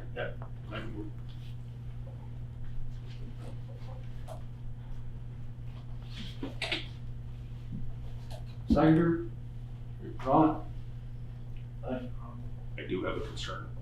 So what's the vote? We're not We're signing? not sure I'm yet. not signing. Oh, Okay, that's the vote right now, I'm not signing. Okay. Except the DFA part is, because we did the one repair, I can't remember what number it was, but we did the one DFA repair. I don't think we have a choice. I think we have to do that regardless. Site 10 is the site. We haven't repaired it yet. I will say that cautiously, in a sense, that I understand we have to go forward with, because we already got the ball rolling. But in future sites, maybe part of that expense should be part of the Rossmore Trail to do the administration side and everything else. That's Going forward. That's what it seems like, because we don't repair private land for anybody else under that program. It seems almost like we shouldn't have. Again, we shouldn't be doing this one either. Yeah. But the ball's already rolling, you can't stop that ball from rolling now. I Does think that make sense, guys? there might be some legislation also that I'm not aware of, so I could reach out to Grant and understand if that's, because they're not a municipal organization, they might not be able to get DFA funding, where we can get That is- DFA funding, that's why we're repairing that area. I think that's But- what the other RMs did. That is exactly Yes. what's happening. So I'm more concerned about them wanting to be in our liability insurance as well. And I did reach out to our insurance provider, I just haven't gotten a response yet. I don't want them on there either, so The only thing question is the DFA, I guess, going forward, but like I say, the ball is rolling. Can't so change the past. Can't pay, maybe we can change the future. I have a motion moved by Ernie and seconded by Ron. Now, where do I go with it from here? Well, that's what I'm wondering. So we've received the correspondence, and then therefore be it resolved that the council of the RM of Rosedale does not agree to sign the memo of understanding. That's the feeling I get from the stable, Correct, yeah. so Okay. And then I guess you can. that we You've do already- not agree to sign the memo of understanding. All in favor? Thank you, carried. And for the record, when the snowmobile grooms that trail, it's a really nice walking trail. Even I love the fact that the snowmobiles don't use it anymore. It's a great walking trail. I can already do that. Like I say, to have the maintained trail. Did you bring it up for me? No. It is Oh, very fun. son of a gun. Unfortunately, maybe. like you say, actually with this. You don't need that much. We'll do Well, this, it's limited. we'll do this one, then we'll go for lunch, They okay? shut us off. And they're making it even harder, like, once they build that new subdivision, it's gonna. No problem, following that. You guys listening? Yeah. Whereas- This is the most important one. Oh, There we go. This is the lunch one, right? No? Just some lunch. I have a motion, whereas the CAO has requested time off the week of March 31st to April 4th of 2025. Therefore be it resolved that the Council of the RM of Rosedale will or will not approve the time off as requested. I see this being a split vote. Yeah. I'm gonna abstain from voting. Sounds like a tie, maybe. Isn't that defeated then? Yeah. No, shoot. Moved by Jeff. I just wanna know where we're going. There we're going. I guess. Seconded Well, by, you should not I'll take that second one, it. that's gonna cost you. I might come back married. We'll see. You'll wanna come back home just so you can go back to work. Yeah. Start all over again. moved by Jeff, seconded by Dave Tutterup. All in favor? We're not giving her, we're not allowing. Every question, which one we're will or will not, Robert, they never told us. Maybe we'll see what happens at the next meeting. Yeah. See if she's here. If the girls are applying for having her signing it. We going for lunch? Sure. Yeah, we got a bit of. Oh, You're not rushing we through got this more stuff than, Oh, yeah, we got lots of stuff. Yeah, we got lots. Yeah, most of it's just information. how many you've got left? You must have to take a whole tree down. Well, we have the two tiling projects, and then we have some requests on the procurement policy, and then the council reporting, and the Kelwood Water Utility, just the notification that we're gonna have a public, we're gonna post it all publicly, it's gonna be posted in the paper and so on and so forth, to notify everybody of comments or questions, and then the committee reports, and then that's it, we're done. We should be out here by 5. Probably by 2. Right, Like 4:30 here. Ernie's gotta go 4:30. 2:30, so. Well, I gotta be gone before 2, so. When have you gotta be gone by? Did we adjourn? 2. That we now adjourn? We gotta adjourn for lunch or So if no? we There's don't nothing get real. back here, well, we still gotta be back at 1 or we gotta be 12:45. No, It's up to you guys, whatever you There's want. nothing real crazy on there that No. anyways that needs No, no, any voting or anything. We'll leave until just about 2:15 and we spend all our earnings VLT money. Yeah. Yeah, I'll make the motion, we go to adjourn for lunch. Good. That's what you're looking for, Robert? Yeah, I think that's what he's looking for. I'll be your number 2. All right. Oh, Dave. Be it resolved that this regular council meeting reconvene at 1 p.m. Jeez, we're good. Right up on the button. Right on the money, guys. Mover, Sure. Ernie, I'll second it.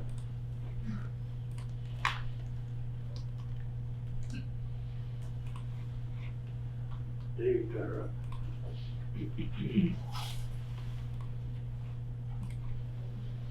All in favor? Been empty. Carries. Thank you.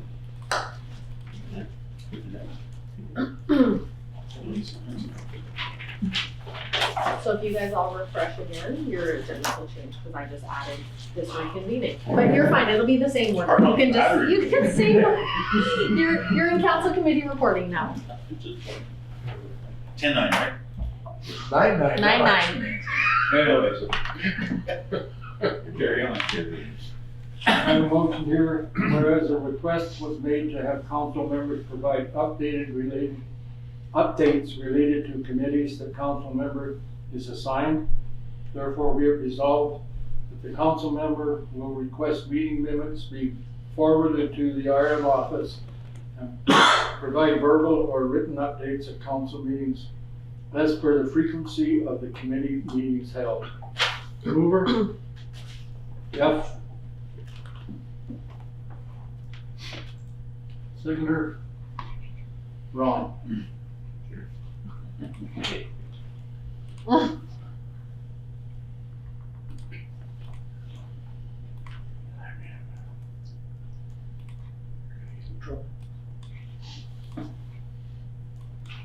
All in favor? Carried. So if you guys look at the attachment, I'm probably gonna be reaching out to you to understand what the frequency is of the meetings, and then understand who the contact person is to send minutes to us. If that's okay with y'all, or if you guys just wanna forward that information to me, that would be exceptional, I can add it to the spreadsheet. Oh, next, sorry.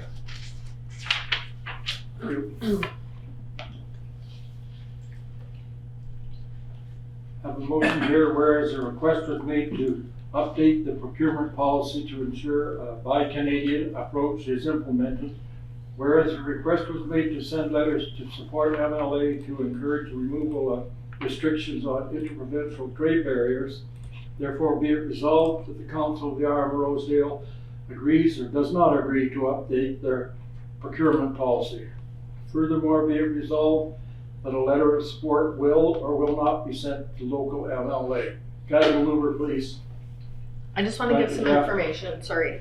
So I reached out to the procurement folks for us, so Canoe is who is doing all the quoting for us so that we can just purchase directly, to understand what their, opinion, I guess, was on the thing, so that's attached to the agenda. I don't know if anybody's had a chance to review what was said there. Yes? Yeah. So we're good to go? And then also I attached the procurement policy for y'all.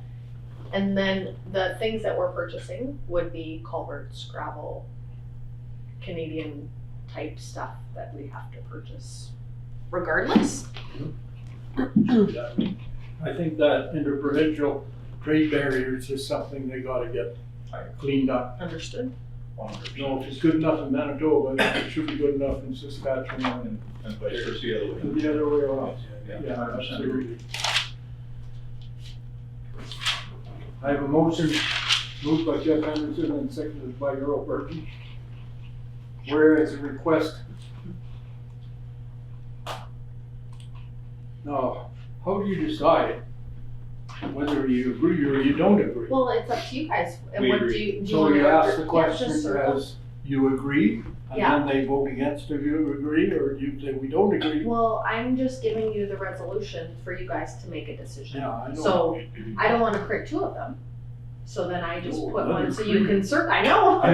So you can insert it, so then I would expect when the motion is presented, that council has a discussion about where do you wanna go? Do you wanna update the policy? Do you wanna send a letter to the MLA, and then you guys So we, have a conversation amongst yourselves to decide what do you wanna do moving forward? so Jeff and I are How taking is this your one, so feeling? we That's agree, where it right? is. We agree. We agree to the first part, the first therefore, and then furthermore, we agree, we will send a letter of support to the MLA. Okay, Is so the way we first go. I'm gonna ask you a question before you agree to update the policy. So if I send stuff out to get tendered, and there's a it's a company that's in Canada, but they're owned by a US company. Say, for example, are you guys expecting me to do that research, and then we're gonna choose a company that's more expensive but Canadian? Yes. That's how you guys want the policy to be updated? Yes. If they're registered in Canada, So I'm gonna go check who owns all the yeah, companies. you can't do that. That's physically impossible, isn't it? I Find don't it. know how I would get the information. I So know. I'm gonna use High Life as an example. They're not Canadian owned, but they're in Canada. And they're supplying Canadian workforce money, which is then good for the entire economy. So then would we buy from High Life? Yes. Or we would buy from Maple Leaf because they're more expensive and they're Canadian owned? Except this was to remove, my original suggestion was to remove the states from the supply chain, the US. So buy Product Canadian, coming across the border. US products, yeah, just to preferentially treat foreign to the exclusion of the US and preferentially Canadian. Because there's some things we just don't have, so we gotta. Because I know, one of the it's things kind that will of shoot you confusing. in the Yeah. foot I is know what like a everybody's greater. heart is. There's Well, I support, mean, yeah. even, that example, but you're buying a piece of equipment, it's all US. Unless it's something from, say, Europe. Yes. And that's why I was saying like John Deere, the factory is in Mexico, but it's a US company, the factory in Mexico. That's why and that's why some of the people who, when they do these motions, are saying where possible. Because if there's a single practical supplier, sometimes you just don't have a choice. But Where there's a choice. but we also use that path of least resistance where we're just used to dealing this way and we don't care, so we vote with our pocketbook and we support the policies of the US that are hurting us. Okay, so I'm going to put, the Council of the RM of Rosedale agreed to update the procurement policy to be presented with updated language for approval. Yeah. Because then you guys, then you can all see what the language is, and if I'm getting, That's fair. You were just trying to support the Canadian Yeah, before. and it's good Yeah. helps and we're. you just don't want it, the product coming across the border so tariffs are applying. I'm assuming that's the, And also too, if there's a choice, like let's, a hypothetical, there's a US product that is 10% less expensive and a Canadian product that is more expensive, we should preferentially support the Canadian one even though it's more expensive. Just to support our own economy, because sometimes there's reasons for that expense, not just profit taking. There's a lot of splitting hairs. well, that's the thing, I'm Oh, gonna go to update the policy Yeah. though, and it's more complicated than just saying buy Canadian. I know. So I just wanted to make sure that I know, We don't purchase, we purchase lots, but we don't purchase a lot of new stuff all the time. So is it really that critical? See, and Much labor. And I know what you're gonna say, if we don't start it here, then the next guy doesn't, the next guy doesn't do it, so there's no bite to it. Yeah. To it. so I have a question, is Cat Canadian and John Deere Canadian? Because that's stuff we would buy, right? Equipment is something that we would purchase. So I don't know, Maybe John Brazil, Deere's I think, or American. something. That's made in Brazil. Yeah. John Deere is made all over the world. Yeah. Well, John Deere is actually American made, but it's made in Mexico. Yeah, pieced together, it's built, American owned, manufactured. So that so there's. that's where it gets complicated Yeah. for me, right? To try to write that Not that down. we have any John Deere. That's an example, Yeah, two no. suppliers. No, for sure, it's a tough one. one of the things that, like, I don't know, like if you brought in a culvert, for example. We buy it from a place in Winnipeg. Yeah. I don't know if they're Canadian, American, Exactly, and I think we should find out. Are they still called Canada Culver? No. No. Armtech. Armtech is the, Yeah, Yeah, Armtech is. because they bought Canada Culver. The steel might be made in Canada, but who knows who Yeah, made the culvert? Yeah. Not sure. Oh, it's gotta go on the ground anyways, one way or another. So that's why I had reached out to Canoe, because they're doing all of the price comparisons for us, right? And then if I have a quote from Canoe, I don't have to do 3 quotes. So then generally I would go with them because they're doing all the legwork for me. Yeah, that makes So I had sense. asked them if they had one of those items on their list, and then you guys all saw their response. It was basically a hold, let's wait and see, because tariffs are on hold right now anyways for the next 30 days. So maybe we should just table this and wait to see how it pan out, without doing how much extra work. Yeah, we could bring it back in March, and then maybe if you guys wanna think about how we're gonna actually implement the policy update. Might simplify things. Yeah. You gonna table it? See what happens. Yeah, because we'll see what happens. See what happens. Might go south in a hurry or might not. Yeah. Yeah, literally. Yep, literally. I have to right on the back, so we're trying to lose track of what is happening here. Okay, so these are the tiling projects now. Can I say one thing though? Yeah. There was two different things on that one, so you're tabling the letter to support the interprovincial trade barriers as well. The bottom part, therefore, furthermore. Do you wanna do, send letters to the MLA to encourage removal of restrictions? Absolutely. Okay, so we'll just write it. Let's put it up. We will take this part off. And then we'll take this part off. Rather than me writing all that out again. Okay. So Do you then- agree to that as a friendly amendment? Yes, I do agree. As You do I. guys? Everybody agrees. And then, okay, I don't I need a know, note. moved by Jeff Henderson and seconded by Earl Burton, whereas a request was made to set to support MLAs to encourage removal of restrictions on interprovincial trade barriers. Furthermore, be it resolved that a letter of support will be sent to local MLA.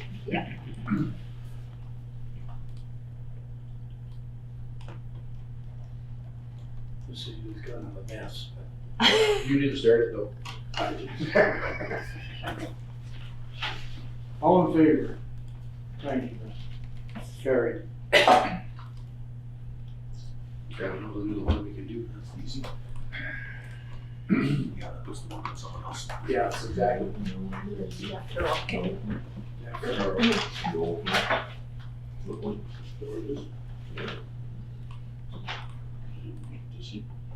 Can we go to the next one? Yeah, I think so.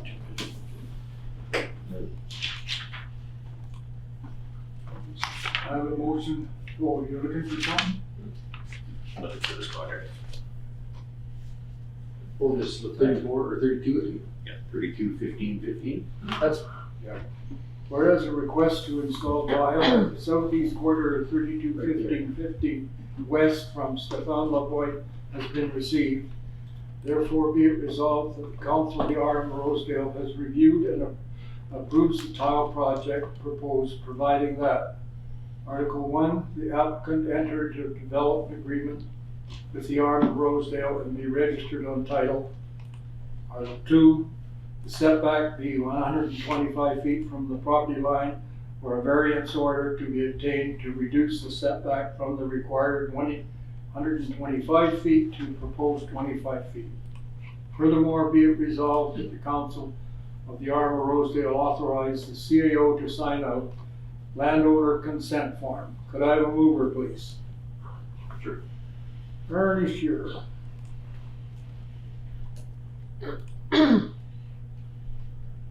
Seconder? Here.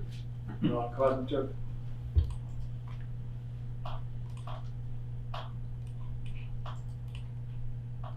All in favor?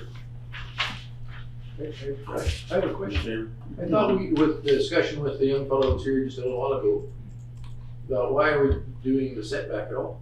Yeah, so It's in our bylaw. Oh, so we have to change the bylaw, change that, okay, well, fair enough. Because we could change the proposed to 0 feet. We can do whatever we want in the bylaw. Because- The bylaw hasn't been right. updated since. Yeah, because according to him, according to Sid, that there's no harm to our ditches and whatever, so why we just put a 0 foot setback? If that's acceptable to council, it betters the process. We had a project we were just talking about at Eden, and it was, the landowner felt that 125 feet was necessary because of encroaching as well. Oh, okay, no, fair enough, it has to be recent. And, you know, he has always been short of water, so Okay, no, fair enough, there's a reason for the setback, okay, fair enough. Okay, And the setback where it is, you can always modify it going forward, right? Right, super, yeah, fair enough, yeah. If need be. Well, that's why we put it as each Per one come, yeah. and then we can look at it, Each- Yeah. because none of them are all the same. Case by case, yeah. Yeah, super, okay, no, I'm fine then. All in favor? Jeffrey, are you voting or not? You're not. You know, I'm opposed. You're okay? No, I'm You're opposed? Yeah.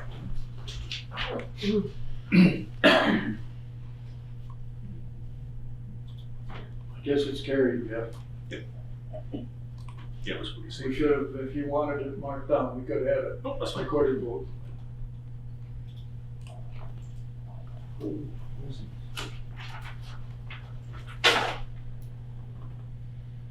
This is written back.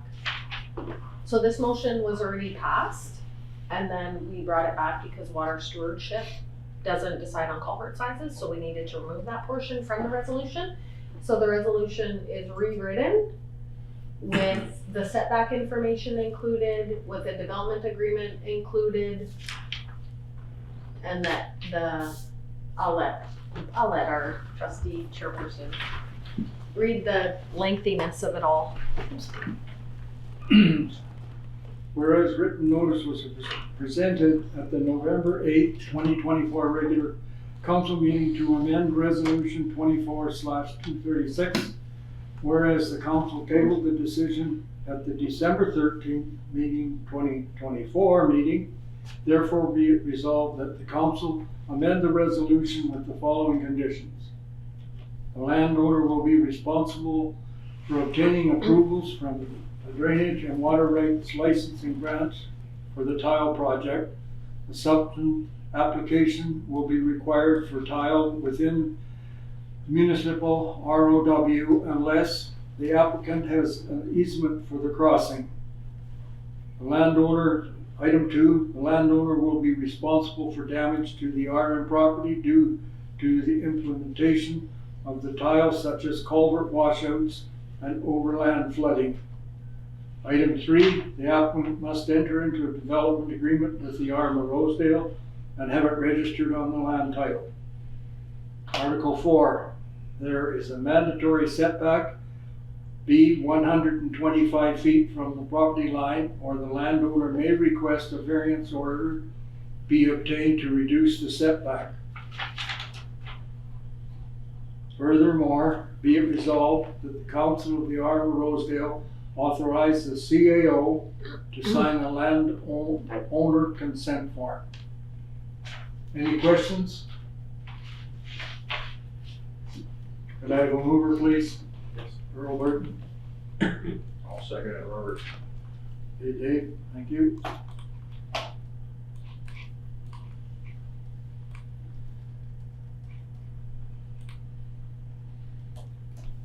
All in favor? Thank you, carried.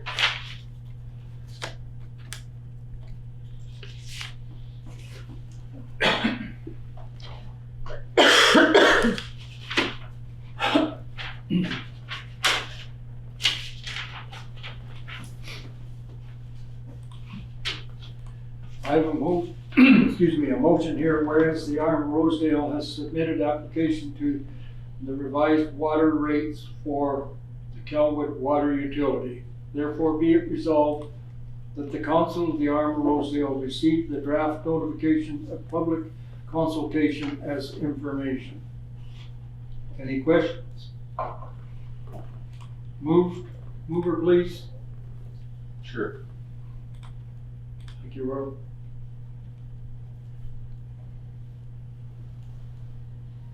Would I have a seconder? Sure. Thank you, Dave.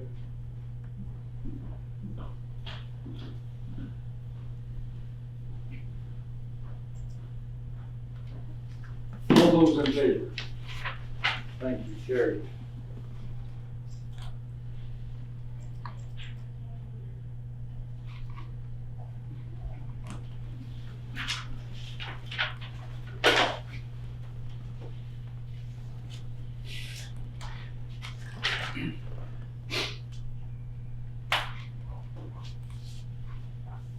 I have a motion here, be it resolved that the list of reports be received as information.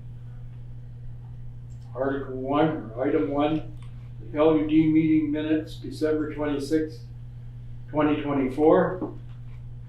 Item 2, White Mud Watershed meeting minutes, December 19, 2024. Item 3, Depot Veterinary Services District Board meeting minutes, January the 8th, 2025. Item 4, RSTA meeting minutes, November the 7th, 2024. Item 5, IMWD meeting minutes, December 19th, 2024. Item 6, Beautiful Plains County Court meeting minutes, January 28th, 2025. Item 7, Regan Mayor's meeting medical staff update email and document. And Article 8, or Item 8, CAO report, February 14th, 2025. Could I have a mover for this, please? Thank you, Ron. I was gonna get to read it again. This one, He didn't give you that chance, and he knew somebody's gonna say something. Question, Seconder? question first. The Whitewood Watershed District minutes, that was like the agenda was there, but the actual minutes. Oh. weren't. Okay, I will send them out to you because she originally sent the minutes and then she sent the updated items. So I can attach it, the second attachment that she sent to me. Sorry about that. I thought I had actually updated that. And Jeff put his hand up there for a second there, by the way, did you notice that, Robert? no, you beat him to it, got my hand up, see me scratching my eye. Moved by Ron Kozinchuk, seconded by Earl Burton. All in favor? Thank you. So I deleted it off now and then when I update, the new attachment will be in there. Okay. So if you guys refresh, it'll be gone. Not yet. Oh, yeah. Just jinxed it. We're going. Your number 12 was open discussion last week. Did you guys have a chance to review the Reeves and Mayor information? The information from the minister? The medical one that's in Yeah. here? That was about recruitment? Yeah, so the province's focus is on doctors and nurses currently, and veterinarians are a secondary priority. So that's what they're trying to get off the ground too, is get us enough nurses and doctors, I believe. And then the second focus will be getting veterinarians. And then open discussion, it was asked to put veterinarians on the agenda.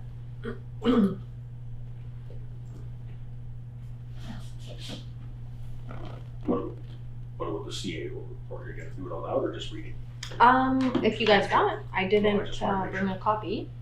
So the CAO report, what I'm doing is everything that's updated will be in red for this month. I'm keeping the old information there so you guys can see the progression of the topics. So I will turn everything to black when I start the report, and then I'll just put that highlight so you don't have to review the entire thing. You can just get the highlighted portions. And then instead of spending a bunch of time doing administrative cutting and pasting to put the word work information in, I'm just gonna give you guys an attachment with the uncompleted items. Cause then I can just sort it and it's quick. I don't have to do a bunch of formatting. So Cam has decided he's going to be staying and we've hired somebody new. Of course, our administrative staff has been replaced. And then I've submitted documents to get on the CRA system so I can talk to them about payroll items. T4s need to be done by the end of the month. So I'll be getting those all done for the firemen and then our administrative crew, and then of course for council also. We've got all the safety inspections done for the vehicles. We're just waiting on one to get our safety fitness certificate so we can put insurance on everything. We had some issues with the Dodge truck, so we needed to get the CV axle repaired, and we've done that repair twice within 2 weeks. The dozer had an issue, of course, with the belt and bearing, so it's parked out in a field where we were doing the work. We'll be getting that loaded up hopefully the end of this week and get it back to the shop so we can fix it up. And then yesterday on the way back, Wednesday on the way back to the shop, the grader was throwing a bunch of faults and errors and things, so we had Cat come out yesterday, and that's been repaired. My understanding is it's working now very well. And then we also hired the Prairie Mountain Snow Drifters to do some fixing up of the areas, so 471, 95 West, and then 93, I believe. Because we were continuously doing 95 every single day, and every single day it was blowing in again. So we were trying to get that to be alleviated a little bit. I'm hoping it worked. In the month of January, got 37 ward requests, 32 of them are complete, and then you can see on the attachment the ones that weren't complete in January and the newly issued ones for February. And then also I spoke with a gentleman from Canada Post in regards to the Kelwood post office. They had some staff members there that resigned, and now they've informed us that they have a new staff member starting in March. So service will resume like it was regularly, but they also informed me that they don't have parts to fix the post office boxes out there. So they're looking for alternate solutions, and they wanted to know who they would contact in regards to that type of thing. So I told him I would find out who he needed to contact, and then we could get a hold of him and see what other solutions there are. They would like to put CMD boxes outside, those weatherproof boxes. That is his suggestion. I'm not sure if Kelwood likes that suggestion or not, so I will coordinate with the folks out there to see if they would like to call or what have you. No, actually, we maintain the old building, and that's what our boxes are, and that's what the community of Kelwood will want to continue to have them put the new boxes in the old, our existing building, because it's heated and all that stuff, so when you get your mail, it's comfortable. So yeah, the community bought that building years ago and maintained it for our post boxes, so. But the boxes are in need of repair. Some They broke into some of them, or? Yeah, they Yeah. damaged some, and then just old age, they've been around since. Yeah, they're like the old, like Yeah. the ones we use now. Yeah. Old things. Yeah, so, but they're, I mean, I'm not sure what Canada Post will agree on, but the community will probably request they put the new boxes inside the building, that's already there, so. Well, that's good. My request for snow trapping was not on your radar at all. But it was already on the snow trap map. So if we're already have it on the map, I Oh, I will see. No, include but it. include it, okay. Yeah, because we have maps for every ward where the snow traps are gonna go. Right, right. So the guys should have been up there yesterday in 4 doing traps. Okay, I can touch base with Cam on that. I know they're doing more today as well. Okay. Now that the winds died down, we're in a little bit of a better situation. Hopefully it stays down. And then a new tax sale season is upon us. So we have sent the list of properties that haven't paid their 2023 taxes, and charges have been applied because this is going to be first notice. So those notices went out the beginning of February, and we've redeemed one property already, so we'll just be waiting for the rest. I wanted to know because our animal control officer is no longer on retainer, if council wanted to retender the animal catcher control person again to see what we maybe get for a provider. How busy is the guy we had, like, Well, how many calls did we get? he can't physically do it because he's went for surgery, so he won't be back in service until March, No, let's hold off till March, after March. or after March. There was a few calls. More calls for Was deals. There's some calls up in Ron's area. The trouble is, Yeah, the calls we get that he much had, right he now, couldn't like, catch hold the it. animals. I'm not- Oh, right. And I see them, I can catch them quite easily. Maybe you should. I'm not saying how. I can catch them easily. I've seen them several times. And honestly, they are troubling with deals. I see them, so. So we don't have somebody to send any more up there. So I'm not sure if you guys want to tender it again and see, well, we can tender it and then see what we get. Yeah, well, that's easier. Tender doesn't cost nothing. No, Yeah. No, true enough. Do tender, and if it's good, and if it's no good, then we move on. Sure. I can do that. nothing, cost nothing. And folks gives us an out too, eh? Yeah. We want Mhm. somebody. Yeah. And then on the list of items for the Kelwood water rates, we're on number 7. So they've sent the information to do the public notification that we've asked to do this. And then based on that notification and information that they've received, then they will decide how they're gonna move forward. If they're gonna have a public hearing or a town hall or what have you. So if they don't get any responses, probably things will just carry on. If they do get responses, there could be a couple more steps in there that take place. Do you guys have any questions? Why is it in red? Who do we hire? We hired An operator. a guy out of Minnedosa. His name is Mike. Yeah, well, the camera's on, so I don't think we should be discussing staff. Oh, yeah.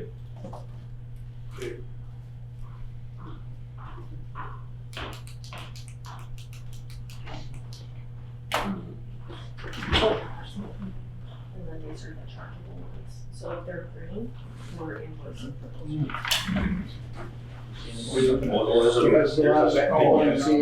There's a vet thing, yeah. I think they're in. Veterinary discussion? Who brought that up to the table? Jeffrey Henderson, Ward 3. Never heard of them. The most important ward in Rosedale. Cameras on one, Jeff.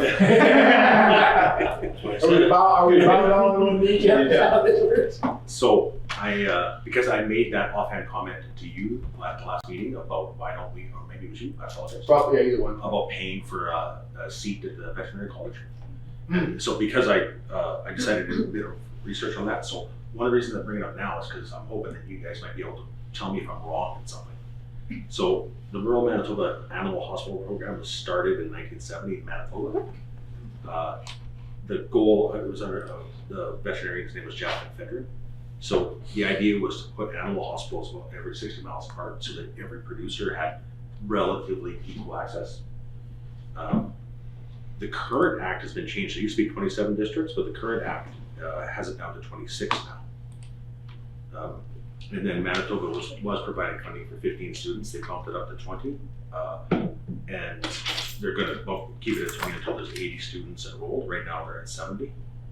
But it cost us $7.6 million. That's the check that the province of Manitoba sent to Saskatchewan. $7.6 million for those 70 students. Works out to $109,000 per student. Be 20 students, you're 15, you said 70 students. It's currently, the total intake right now is 70. Yeah. So it went from every year's intake went from 15 to 20. So I decided, because if I'm spending money, if there's 26 vet districts, you could bump it up to 26 student intakes. Those extra 6 students would cost $2.6 million. If you divide that coincidentally by the 26 districts, you end up with $100,000. So the Neepawa area veterinary district would cost $100,000 for them to purchase or subsidize a seat at the Western Veterinary College. And on a per capita basis, that would cost the RM of Rosedale $12,594. And I'm not trying to pretend that the math is that simple, because I don't know what ramifications there are. Like if you go from 20 seats to 26 seats, like does that mean that the cost stays the same? Does it get cheaper? Obviously that's way over my head. But I was hoping that the veterinary district could talk about stuff like that, about bumping it up. And then you sent out that letter, because I didn't realize that at the time, that people were already talking about the vet colleges. So that made me happy, but I'm just wondering, am I wrong on something? Or is that, because we recruit doctors, so why aren't we heavily recruiting vets? If that's a limiting factor on the economic activity here, why aren't we? Has it been tried before and it doesn't work? Or is it just a bad idea? Is it something? I think it'd be a good idea to present at the next veterinary board meeting, put that there. And then you get some feedback from the other RMs and other stakeholders, if you want to call it. It's probably a great idea, but it's not going to happen quite right. Yeah. But as you see, you got to get the wheels in the bus moving. So something that could be brought forward at the next board meeting doesn't hurt, right? There is no vets out there. There's a I'm quite way shortage. Like we thought We all know that. doctors were short, Yeah. and vets are even shorter. Yeah.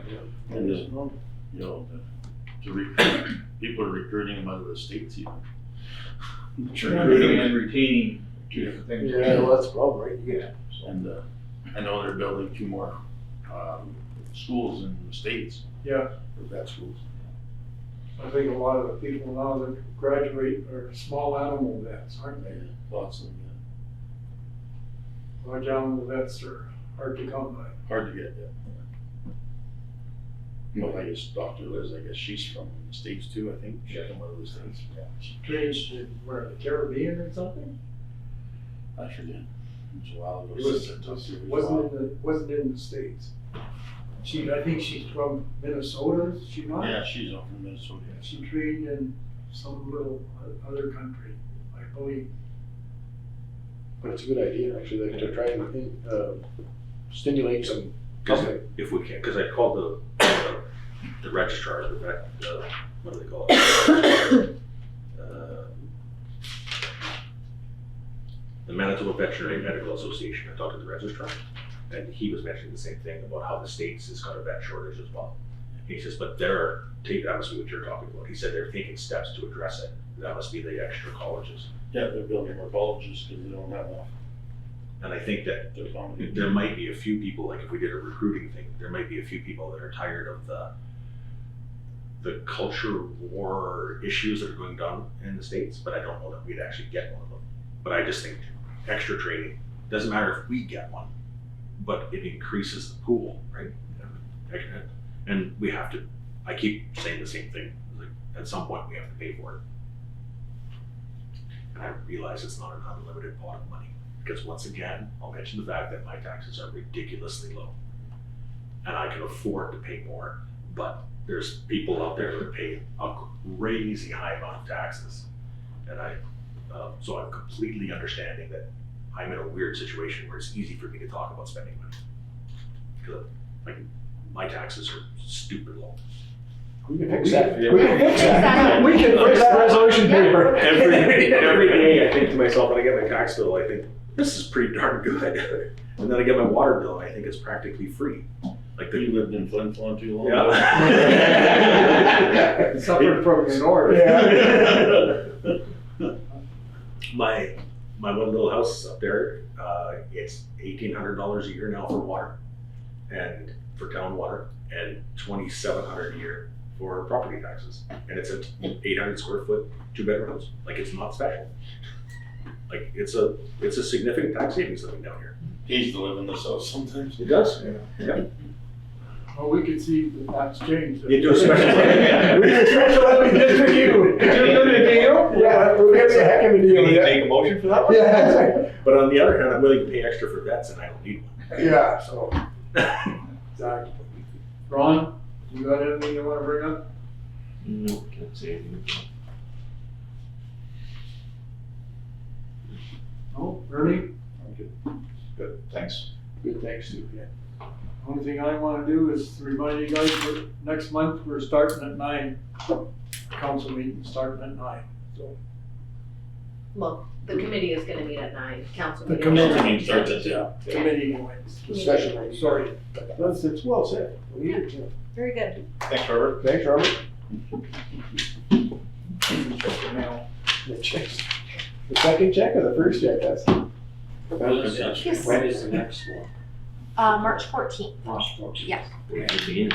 I have a motion here that we now adjourn this regular meeting at 1:40. Meet again in our regular meeting, March 14th, 2025 at 10 a.m. Somebody care to move? Sure. I will. I see someone's with the door. Robert said be done before 2, and he is right.